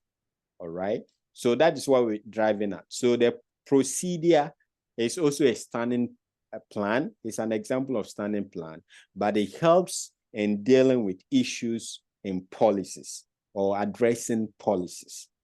Is that point clear? Yes, sir. No, now I'm not talking about to only Tenny. I'm talking to the class. Is it clear? Yes, sir. Okay.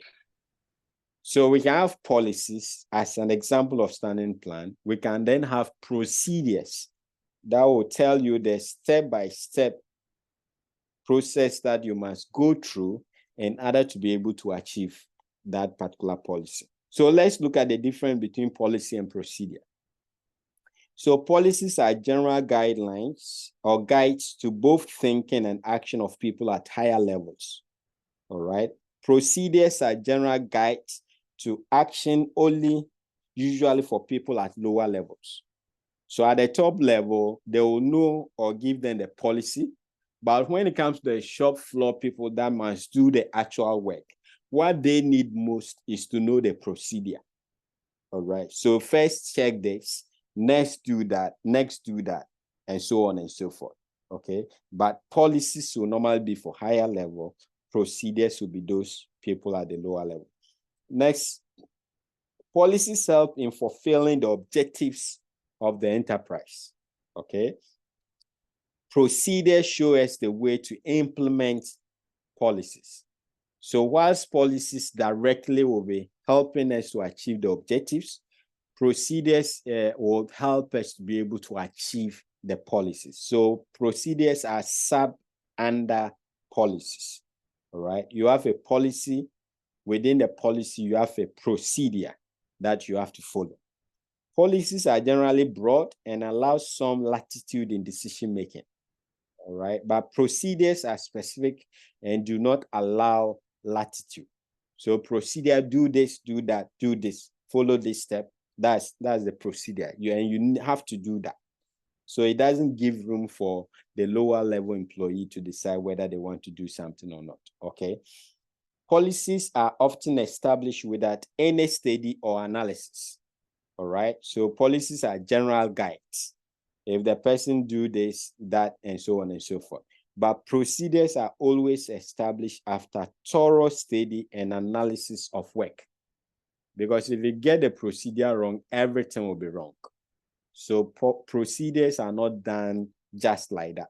You have to conduct thorough study and analysis of work in order to come up with a procedure. Because don't forget, the procedure is meant to guide the lower employees in their work. So if we get it wrong, the whole thing will go back. Okay, so procedures are put in place after thorough study and analysis of work. What are the advantages of procedures? One, they indicate a standard way of performing a task. This ensures a high level of uniformity of performance in the enterprise. So if you give the procedure to any employee, once they follow that procedure, the assumption is that they should be able to get the work done. All right. Two, they facilitate executive control over performance. So basically, if you want to monitor whether the person is doing what they are supposed to be doing, you just look at the procedure or the steps they must follow and compare that to what they are doing. That will help you to control their performance. So it helps in control over performance. Okay, executive control over performance. They enable employees to improve their efficiency by providing them with knowledge about the entire range of work. Okay, so it's like even when you buy is it furniture set from, or sometimes some form of tools from, say, Melcom. All right, I don't know how many of us are bought, or sometimes just a gadget. They will normally have a manual that contains a procedure that must be followed in fixing that. Okay, so you were not the manufacturer of that particular product, but largely, if you follow the procedure, most of the time it is when you don't get a procedure right that you are not able to pull the things together. But even though you are not part of the company, once they have given you a procedure and you follow the procedure, you should be able to get the end product done. Okay, so it will help employees in their efficiency. Nobody should be there to supervise you and all that. But once a procedure has been laid, it helps you to get work done efficiently. All right. Limitations of procedures. One, by prescribing one standard way of performing a task, they limit the scope for innovation or improvement of work performance. Okay, so that's a disadvantage. You don't have to use your own thinking. You just have to follow the procedure, and that kills innovation. So if you have your own plans or thoughts about how to get that thing done easily, the procedure will not permit you. You still have to follow the procedure. Okay. If you don't, you're doing that at your own risk. All right. So for example, in our bank example, all right, you checked with the salary of the person. He has enough. If you deduct, he will have enough left. You've gone to check the collateral. On paper, he said he had that. You've gone to check, and true, he has it. Once those two were fulfilled, you failed to pay attention to the credit history of the customer. And straight away, you recommended to your next boss for the approval of that loan. If something happens and they come back to check and it comes to light that you didn't check the credit history, you could actually be losing your job because you didn't follow the entire procedure. Okay, to you, it was a quicker way of making that decision.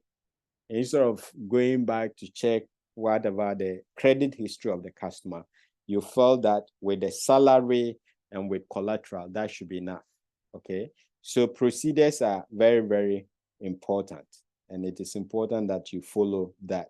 But the disadvantage is that your opinions and your thinking will not matter once you have a procedure in front of you. You just have to follow the procedure.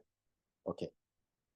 Point 2, by cutting across department lines and extending into various other departments, they sometimes result into so much duplication, right? So some of the procedures that you are following may be some things that somebody in marketing is also following, okay? Or somebody in production must follow. So it may lead to duplication and overlapping of stuff.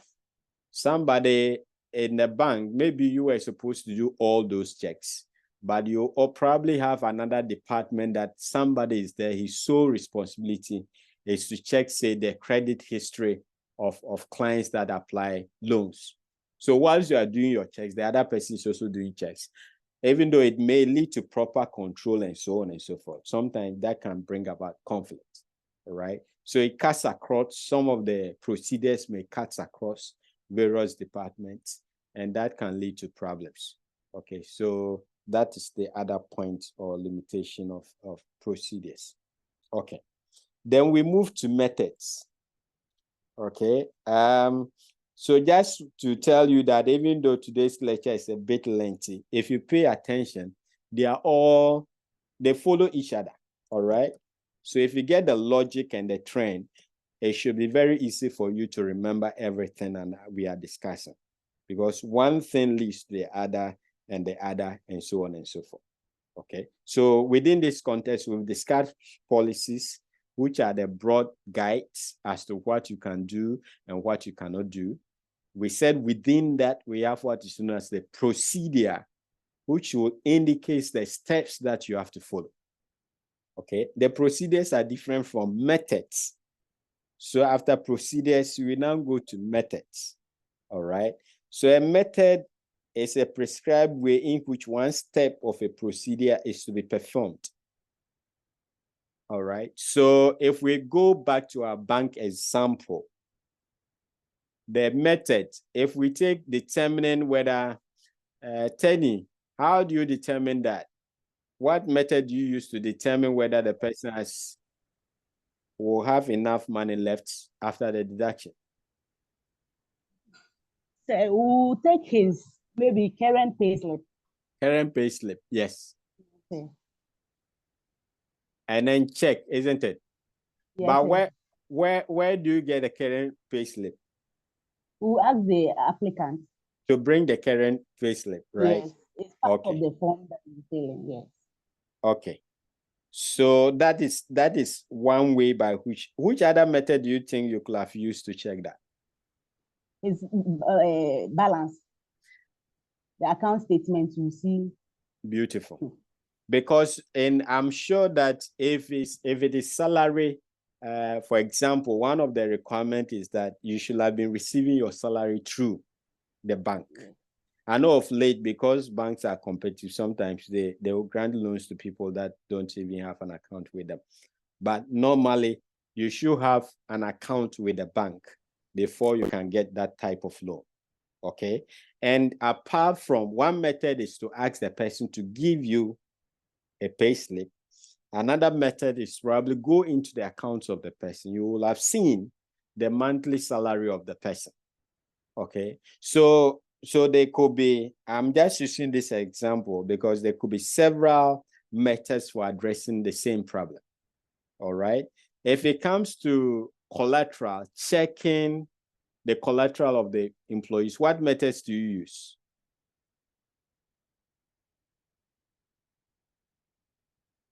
Danny, how do you check the collateral of applicants, loan applicants? So we have a software. Mm-hmm. When you key in the person, we have a software. When you key in the person's info, it will pop up whether he has other commitments with other banks and other things.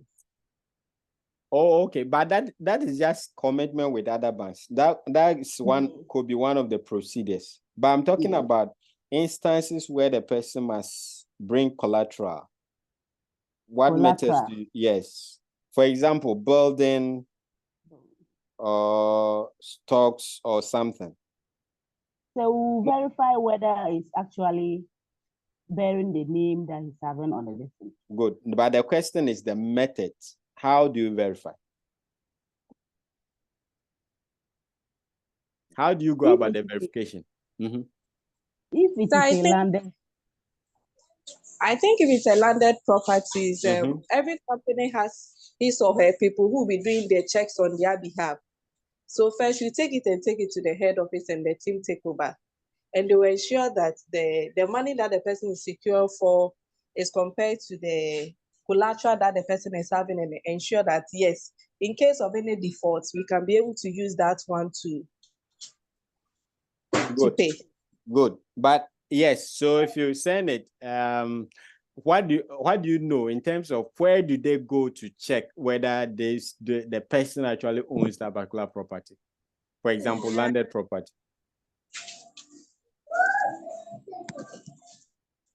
The landed property. Please, I think it should be a land commission. Lands commission, right? Yes. I think it should be land commission. Okay. So those things where they will actually go to lands commission to cross-check names and site plans and those things are the methods, all right, to make sure that whatever procedures that we say we are following, they actually authentic. So the procedures just show you the steps. The methods are the actual things that you have to do within a particular procedure, okay? So some checks could be done online, or you can sit at the office and just go to some site to find out whether the person has some obligations with other banks, blah, blah, blah. There are some methods that call for you walking to other organizations or departments to cross-check. Okay, so under each procedure, there are some steps or not steps, things that have to be done. And those things are known as the method. Okay, so within every procedure, you have a method for addressing that particular procedure. Okay, so I hope that is clear. So methods, I'm reading the last point. Methods help in increasing the effectiveness and usefulness of the procedure. Okay, if the procedure is just there and you don't apply the right methods, they won't be effective. All right, until you use the right methods, then you make the procedures also effective as well. All right, for example, you were supposed to check the collateral. The person just brought some documents. He has 10 plots of land. And just based on the documents he submitted, that was it. You guaranteed that loan, or you recommended that the person should be given the loan. Okay, you see that even though the procedure is right, the method is wrong because you didn't go ahead to cross-check. And that could make the whole procedure faulty just because you do not obey the method in that particular procedure. Okay. The last, I guess, under the standing plans is what is known as rules. All right, rules. Rules are somewhat different from what we've discussed so far in terms of procedure or method. So we'll look at that later. So rules are detailed and recorded instructions that a specific action must or must not be performed in each situation. They make sure that a job is done in the same manner every time, bringing uniformity in efforts and results. A rule is different from a policy, procedure, or method. It is not a policy because it does not give a guide to thinking and does not leave any discretion to the party involved. So when we talk about rules, they are different from policies. Policies are to guide you in your decision-making and so on and so forth.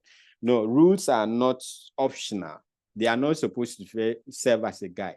The rule is basically you can do this or you cannot do this, all right? And so rules are needed in all of the stages, all right? The policy will say this is our guide. Implied in that policy is a communication of a rule that you cannot do this, okay? But it's not a guide. It's basically you can do this, you cannot do this, all right? I've seen your hand. I'll come to you, Regina. It is not a procedure because there is no time sequence to a particular action. Procedure is systematic. After this, you go to that. That is not it. The rule can be in any of the procedures that you cannot do this, you can do that. So basically, rules are not systematic. They are basically the do's and don'ts. Most of the time, they are don'ts even. You can't do this under this procedure or policy or method. It is not a method because it is not concerned with any one step of a procedure. Okay, so the rules are basically cuts across. The rules should help in your obedience of the policies of the organization. The rules should help in your following of the procedures, and the rules should help employees to comply with the methods of the organization. All right, so rules cuts across all the other stages. There must be rules to make sure that you are following policies, you are following procedures, and you are following methods. Okay, Regina. Regina, I saw your hand. Was it a mistake? Hello, Prof. Yes. No, it was not a mistake. Please, concerning the rule, that's what I want to ask a question on. Yeah.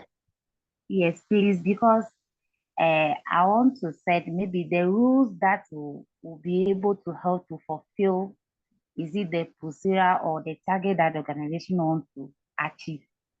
So if it's not guiding you, then that's what I want. Yes, so rules are all encompassing.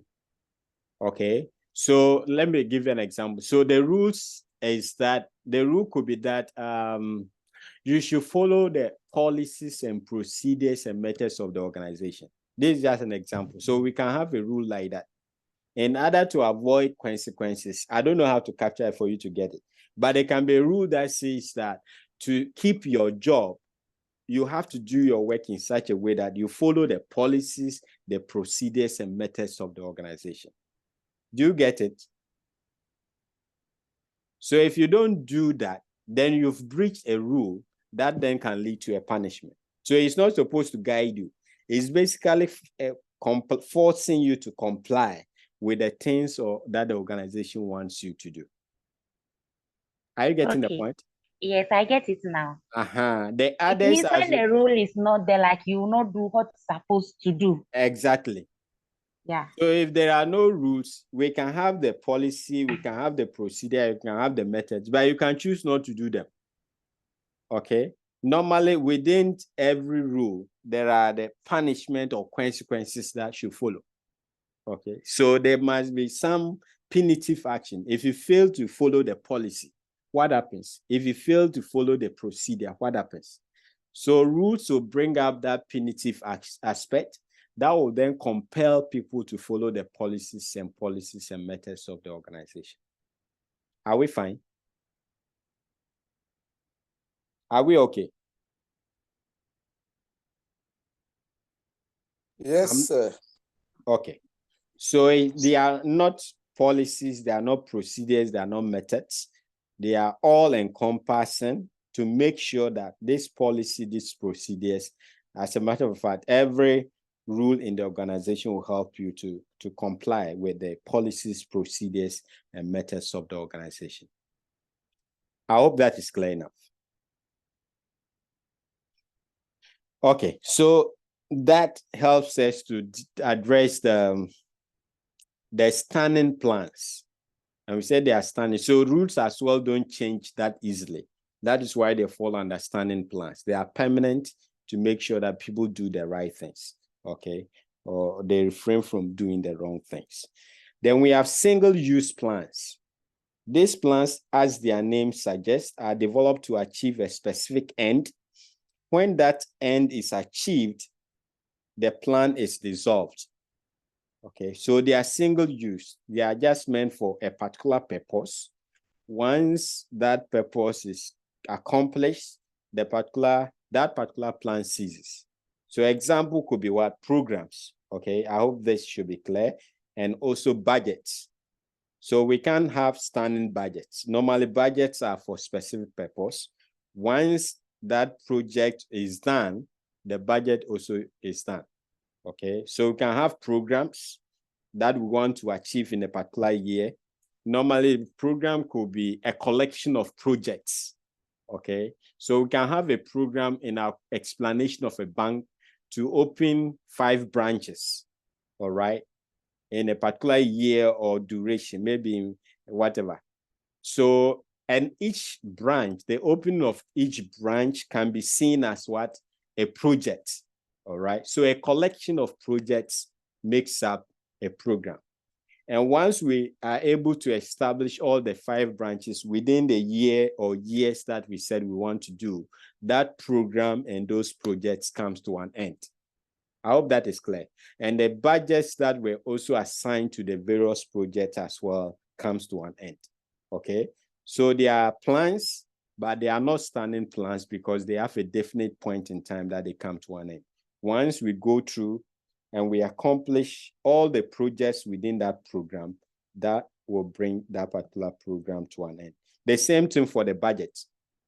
So we'll have the budget for addressing some things, issues. Once we are done, almost every year we'll have to come up with another budget to deal with whatever projects or programs that we may have. Okay, so budgets are also examples of single use plans. Once we are done with that particular project or whatever we budgeted for, that is the end of the budget. Okay, so a budget is a financial and or quantitative statement prepared prior to a definite period of time of the policy to be pursued during that period for the purpose of obtaining a given objective. All right, so the point we want to make here really is not the explanation of what budgets and types of budget, but to understand that a budget is an example of a single-use plan. Once the period elapses, that budget comes to an end. You may use it as a guide in preparing subsequent budgets, but basically for that particular budget, that is the end of that particular budget. Okay, right. Are we fine? So we are done with the types of planning within the context of our explanation. Are we fine? So we started with vision. From vision, we came to where? Please help me. So you can open your mic. I want us to record this together so that Mission. from vision, we came to Mission. mission. From mission, we came to Objectives. objectives. I hope you are not scrolling and looking at that. No. From objectives, we came to Strategies. Is it? strategy. Who said policies? From objectives, we came to strategies, right? After strategies, we went to what? Operational plans. Operational plans. Okay. And operational plans were divided into two, isn't it? Yes, sir. Isn't it? I only Yes, heard sir. one person. Operational plans, we divided them into two. What and what? Operational plans were divided into what and what? The Policy temperature. Is that? Operational plans were divided The into policies. The policies. the and goal? procedures. We had single standing plans, isn't it? Yes, sir. And we had single use plans. Yes, sir. So those were the two and our operational plans, right? We had standing plans and we had what again? Single use. Single use plan. Good. And standing plans, what did we have there? Yes. Yeah, Busy budget. Hey. The policies, sir. We had policy to start And with procedures. that. And From procedures. policy, we went to procedures. Yes. From procedures, we went to where? Methods. Procedures went to methods. After Yes. methods, what Went ends? to We rules. went to rules, and rules covered rules. everything under that. Okay, Yes. good. Then we've discussed single use plans. There we had only two things. What are they? Budget. We had budget and we had what? Hey, are you people in this class? Or you are cooking? Oh, we are not cooking. No, we Prof. aren't. So we had programs and we had what? Yes. Budgets. Budget. Okay, Okay. budgets. Good. So if you can just remember these steps, you see that half of this topic is done, right? So they are in a particular silo or order. And if you can remember the order, it should be very easy for you to understand. Okay. Yeah. So that with regards to types of plans, within the context of our explanation of types of plans, that is what we have to know as far as types of plans are concerned. Okay, but as I said, there could be several ways of classifying plans. Okay. And later, I think after this slide, we will be looking at a strategic plan and tactical planning, more like long-term and short-term planning. All right. So plans could be categorized into different forms, but what we just discussed can fall under strategic planning. Okay. If you want to plan strategically. So what are the steps in planning? Point one, establishing verifiable goals or set of goals to be achieved. So that's the first point. We saw that much earlier. You need to have goals or targets, and that is the first step. But I told you, okay, so next point will help in explaining that. Two, establish planning premises. Even though we had point one to be first, you must know that the point two and practice will proceed before point one. Okay, so premises are basically assumptions that you must have. And these assumptions will be coming from your environment. I've explained this over and over again. So whatever is happening in your external and internal environment, those assumptions will help you in setting the objectives that you want to set. So your assumptions with regards to what you consider to be your strengths and weaknesses, your assumptions as to what you consider to be opportunities and threats in the external environment should assist you in setting the objectives or goals that you want to achieve. All right. So you set your goals. You have to understand your planning premises. What are the assumptions? What is happening in your environment? That is next point. Very, very important. And for me, I think that should have preceded even the goals. But anyway, after you set your goals, make sure you understand the premises within which you set in that particular goals. 3, you have to decide a planning period. Okay, so for how long do you want to achieve the goal or the target that you set for yourself? For some plans, they may be 1 year. For some plans, they may be 5 years. Others may be 10 years. You always have to set the planning period in terms of how long you want to achieve a particular target. All right, it will help you to know the progress you're making. Then the next one is to find alternative courses of action. So you've set a goal. There must be various ways of achieving the goals. You need to brainstorm and find out the alternative ways of achieving the goals or targets. The next is to evaluate and select a course of action. So you have to think through the alternatives and pick the most feasible one, okay? Then the 6 is to develop derivative plans. So what we call the real operational plans or steps that you want to take in order to achieve the course of action that you selected. Then establishing and deploying the action plans. So the derivative plans are the action plans, as I said. Then you actually implement that in stage 7. Then after you've implemented, you need to measure and control the progress, all right?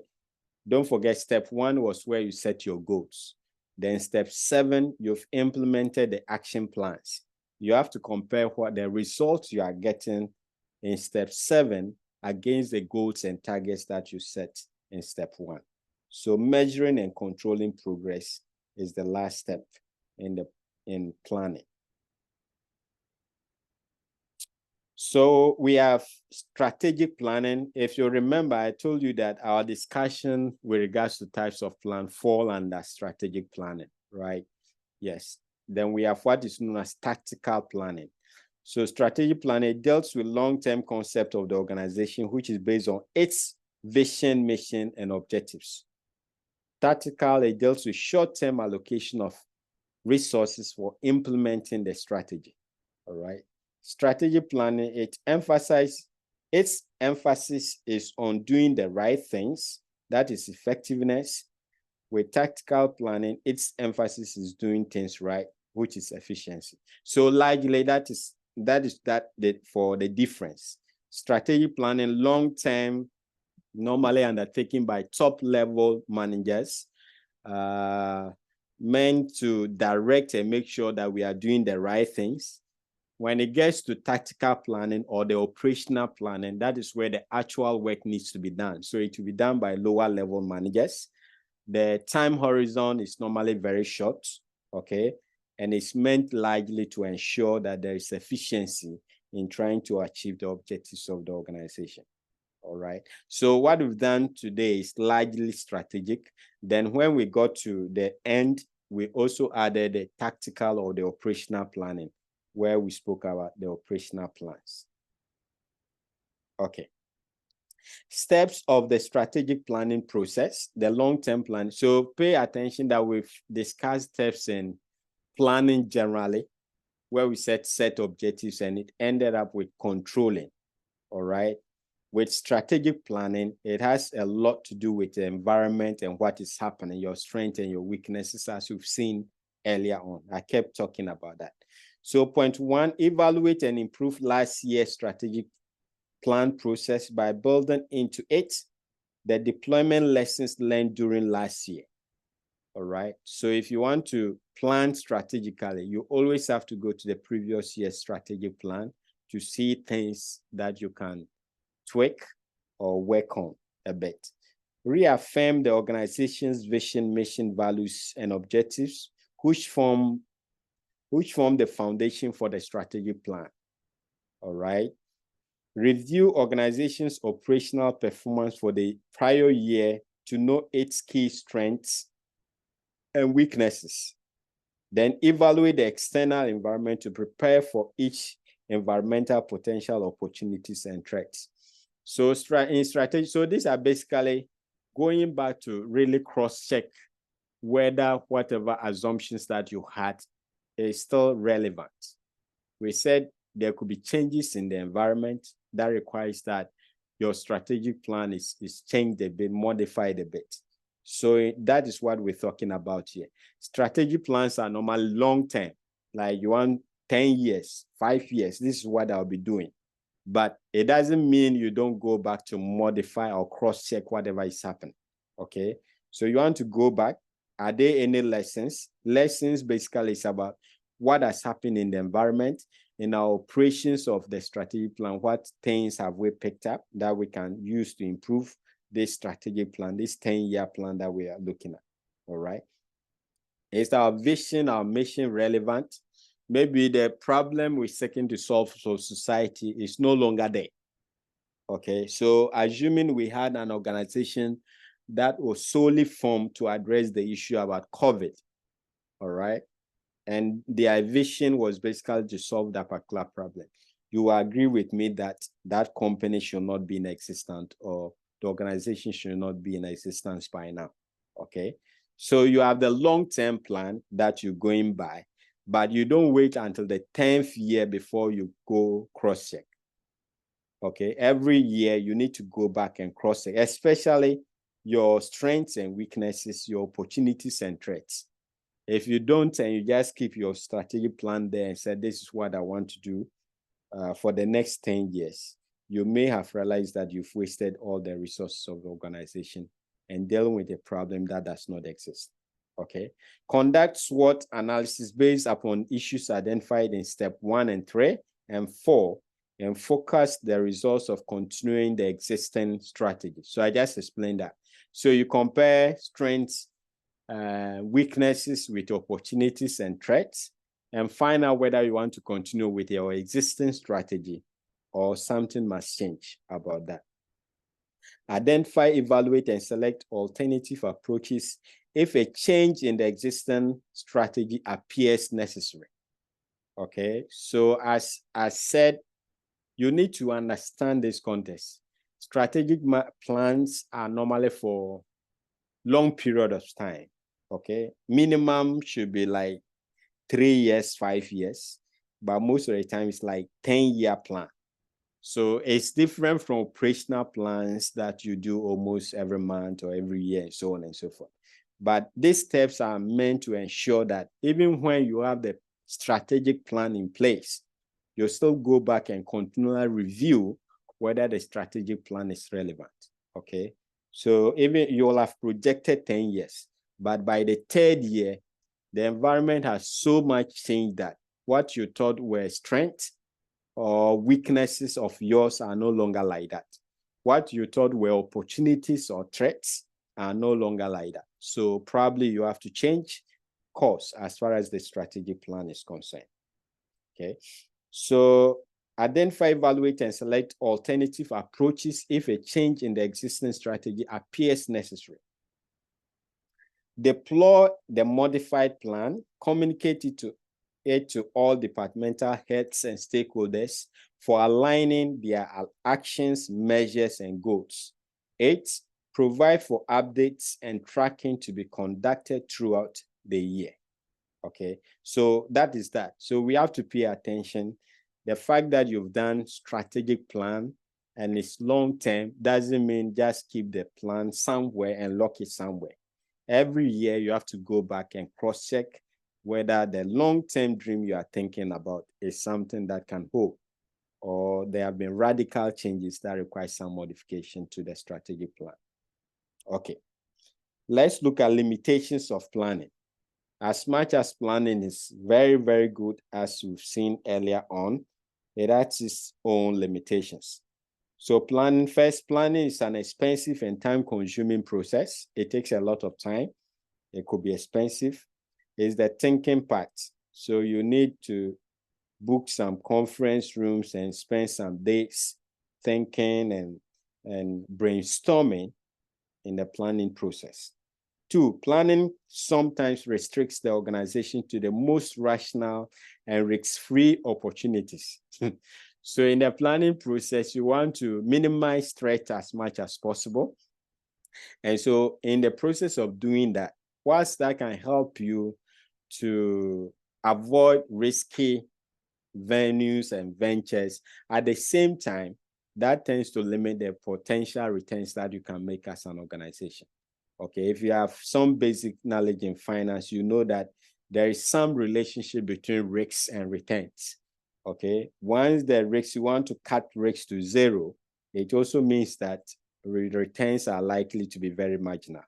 All right, so plans will help you to avoid uncertainty and risks. You remember that point, but that same advantage could minimize the type or the kind of returns that you make as an organization. Okay, so that is a limitation. 3, the scope of planning is said to be limited in the case of organizations with rapidly changing situations.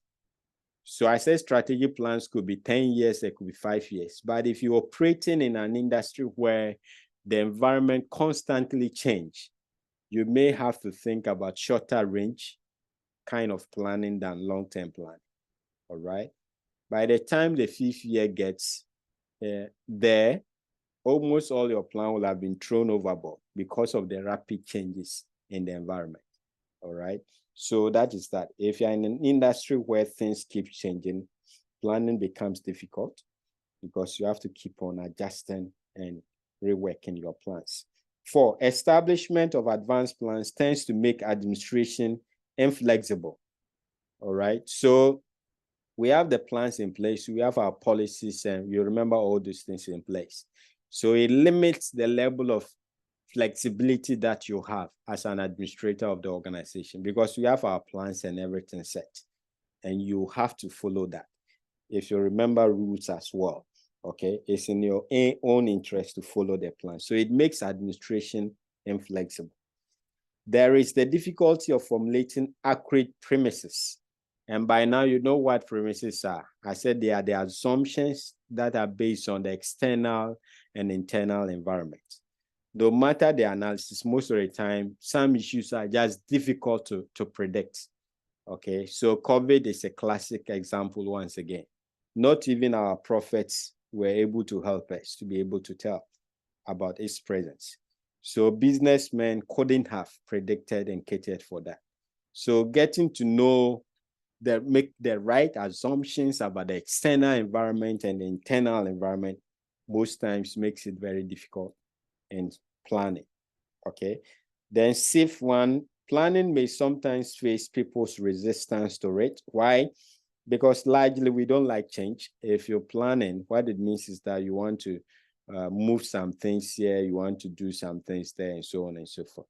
And if it goes against the comfort zone of people, it may lead to resistance. All right. For example, if you're planning and the plan calls for, say, increasing the targets of the organization from the previous year, definitely that will bring some discomfort. And most people will not like that. They want to keep on doing the old things that they know about. Okay. So how do we make planning effective? First, we have to ensure coordination. It is important that all derivatives plans fit together, not only in terms of content and action, but also in terms of timing. All right. So all the plans that we are looking at, and here we're talking about a lot about the functional plans. There must be connection between supply chain and marketing and production. I said production and marketing, all right, from production to marketing and so on and so forth. You must ensure that there's some coordination in order for plans to be effective. You must also ensure there's communication, all right? So provide information in terms of the targets that we want to achieve, in terms of what people are supposed to be doing, and so on and so forth. Communication is key. Participation, encourage participation, especially in setting of the targets.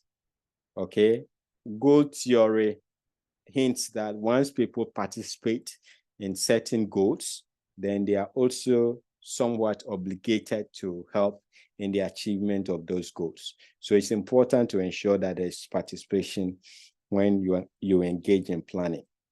Then create proper climate for planning. We said it's a thinking process. So even the environment that you create for people to go together to be able to sit and brainstorm is very, very important. But also make people feel that they belong in the organization. That is very, very key. All right. Otherwise, if they even have good suggestions and ideas, they will not contribute during the planning stage because they don't feel a part of the organization. Okay. So planning skills, what are the skills that can help you to be able to plan effectively? First, you must have the ability to think ahead because the whole idea about planning is futuristic. Okay. Planning is thinking into the future. So the ability to think ahead is very important in planning. Then ability to define company objectives. All right. The basis of all the other stages of planning hinged on setting the right company objectives. So you must have that ability. Ability to forecast future environmental trends. Very, very important because they are the assumptions that plans are based upon. If you get the trends or those analyses wrong, your plans are likely to be wrong. Ability to frame correct strategies. So you could get the assumptions right, but if you don't know how to formulate right strategies, you won't be able to take advantage of the environmental trends. Okay. Then ability to monitor the implementation of the strategies. Then finally, ability to provide an appropriately timed intermeshed network of derivative and supporting programs. All right.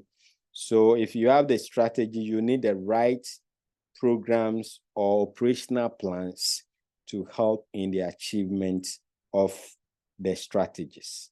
Okay, so this brings us to the end of our lecture on planning. Any questions? Any questions?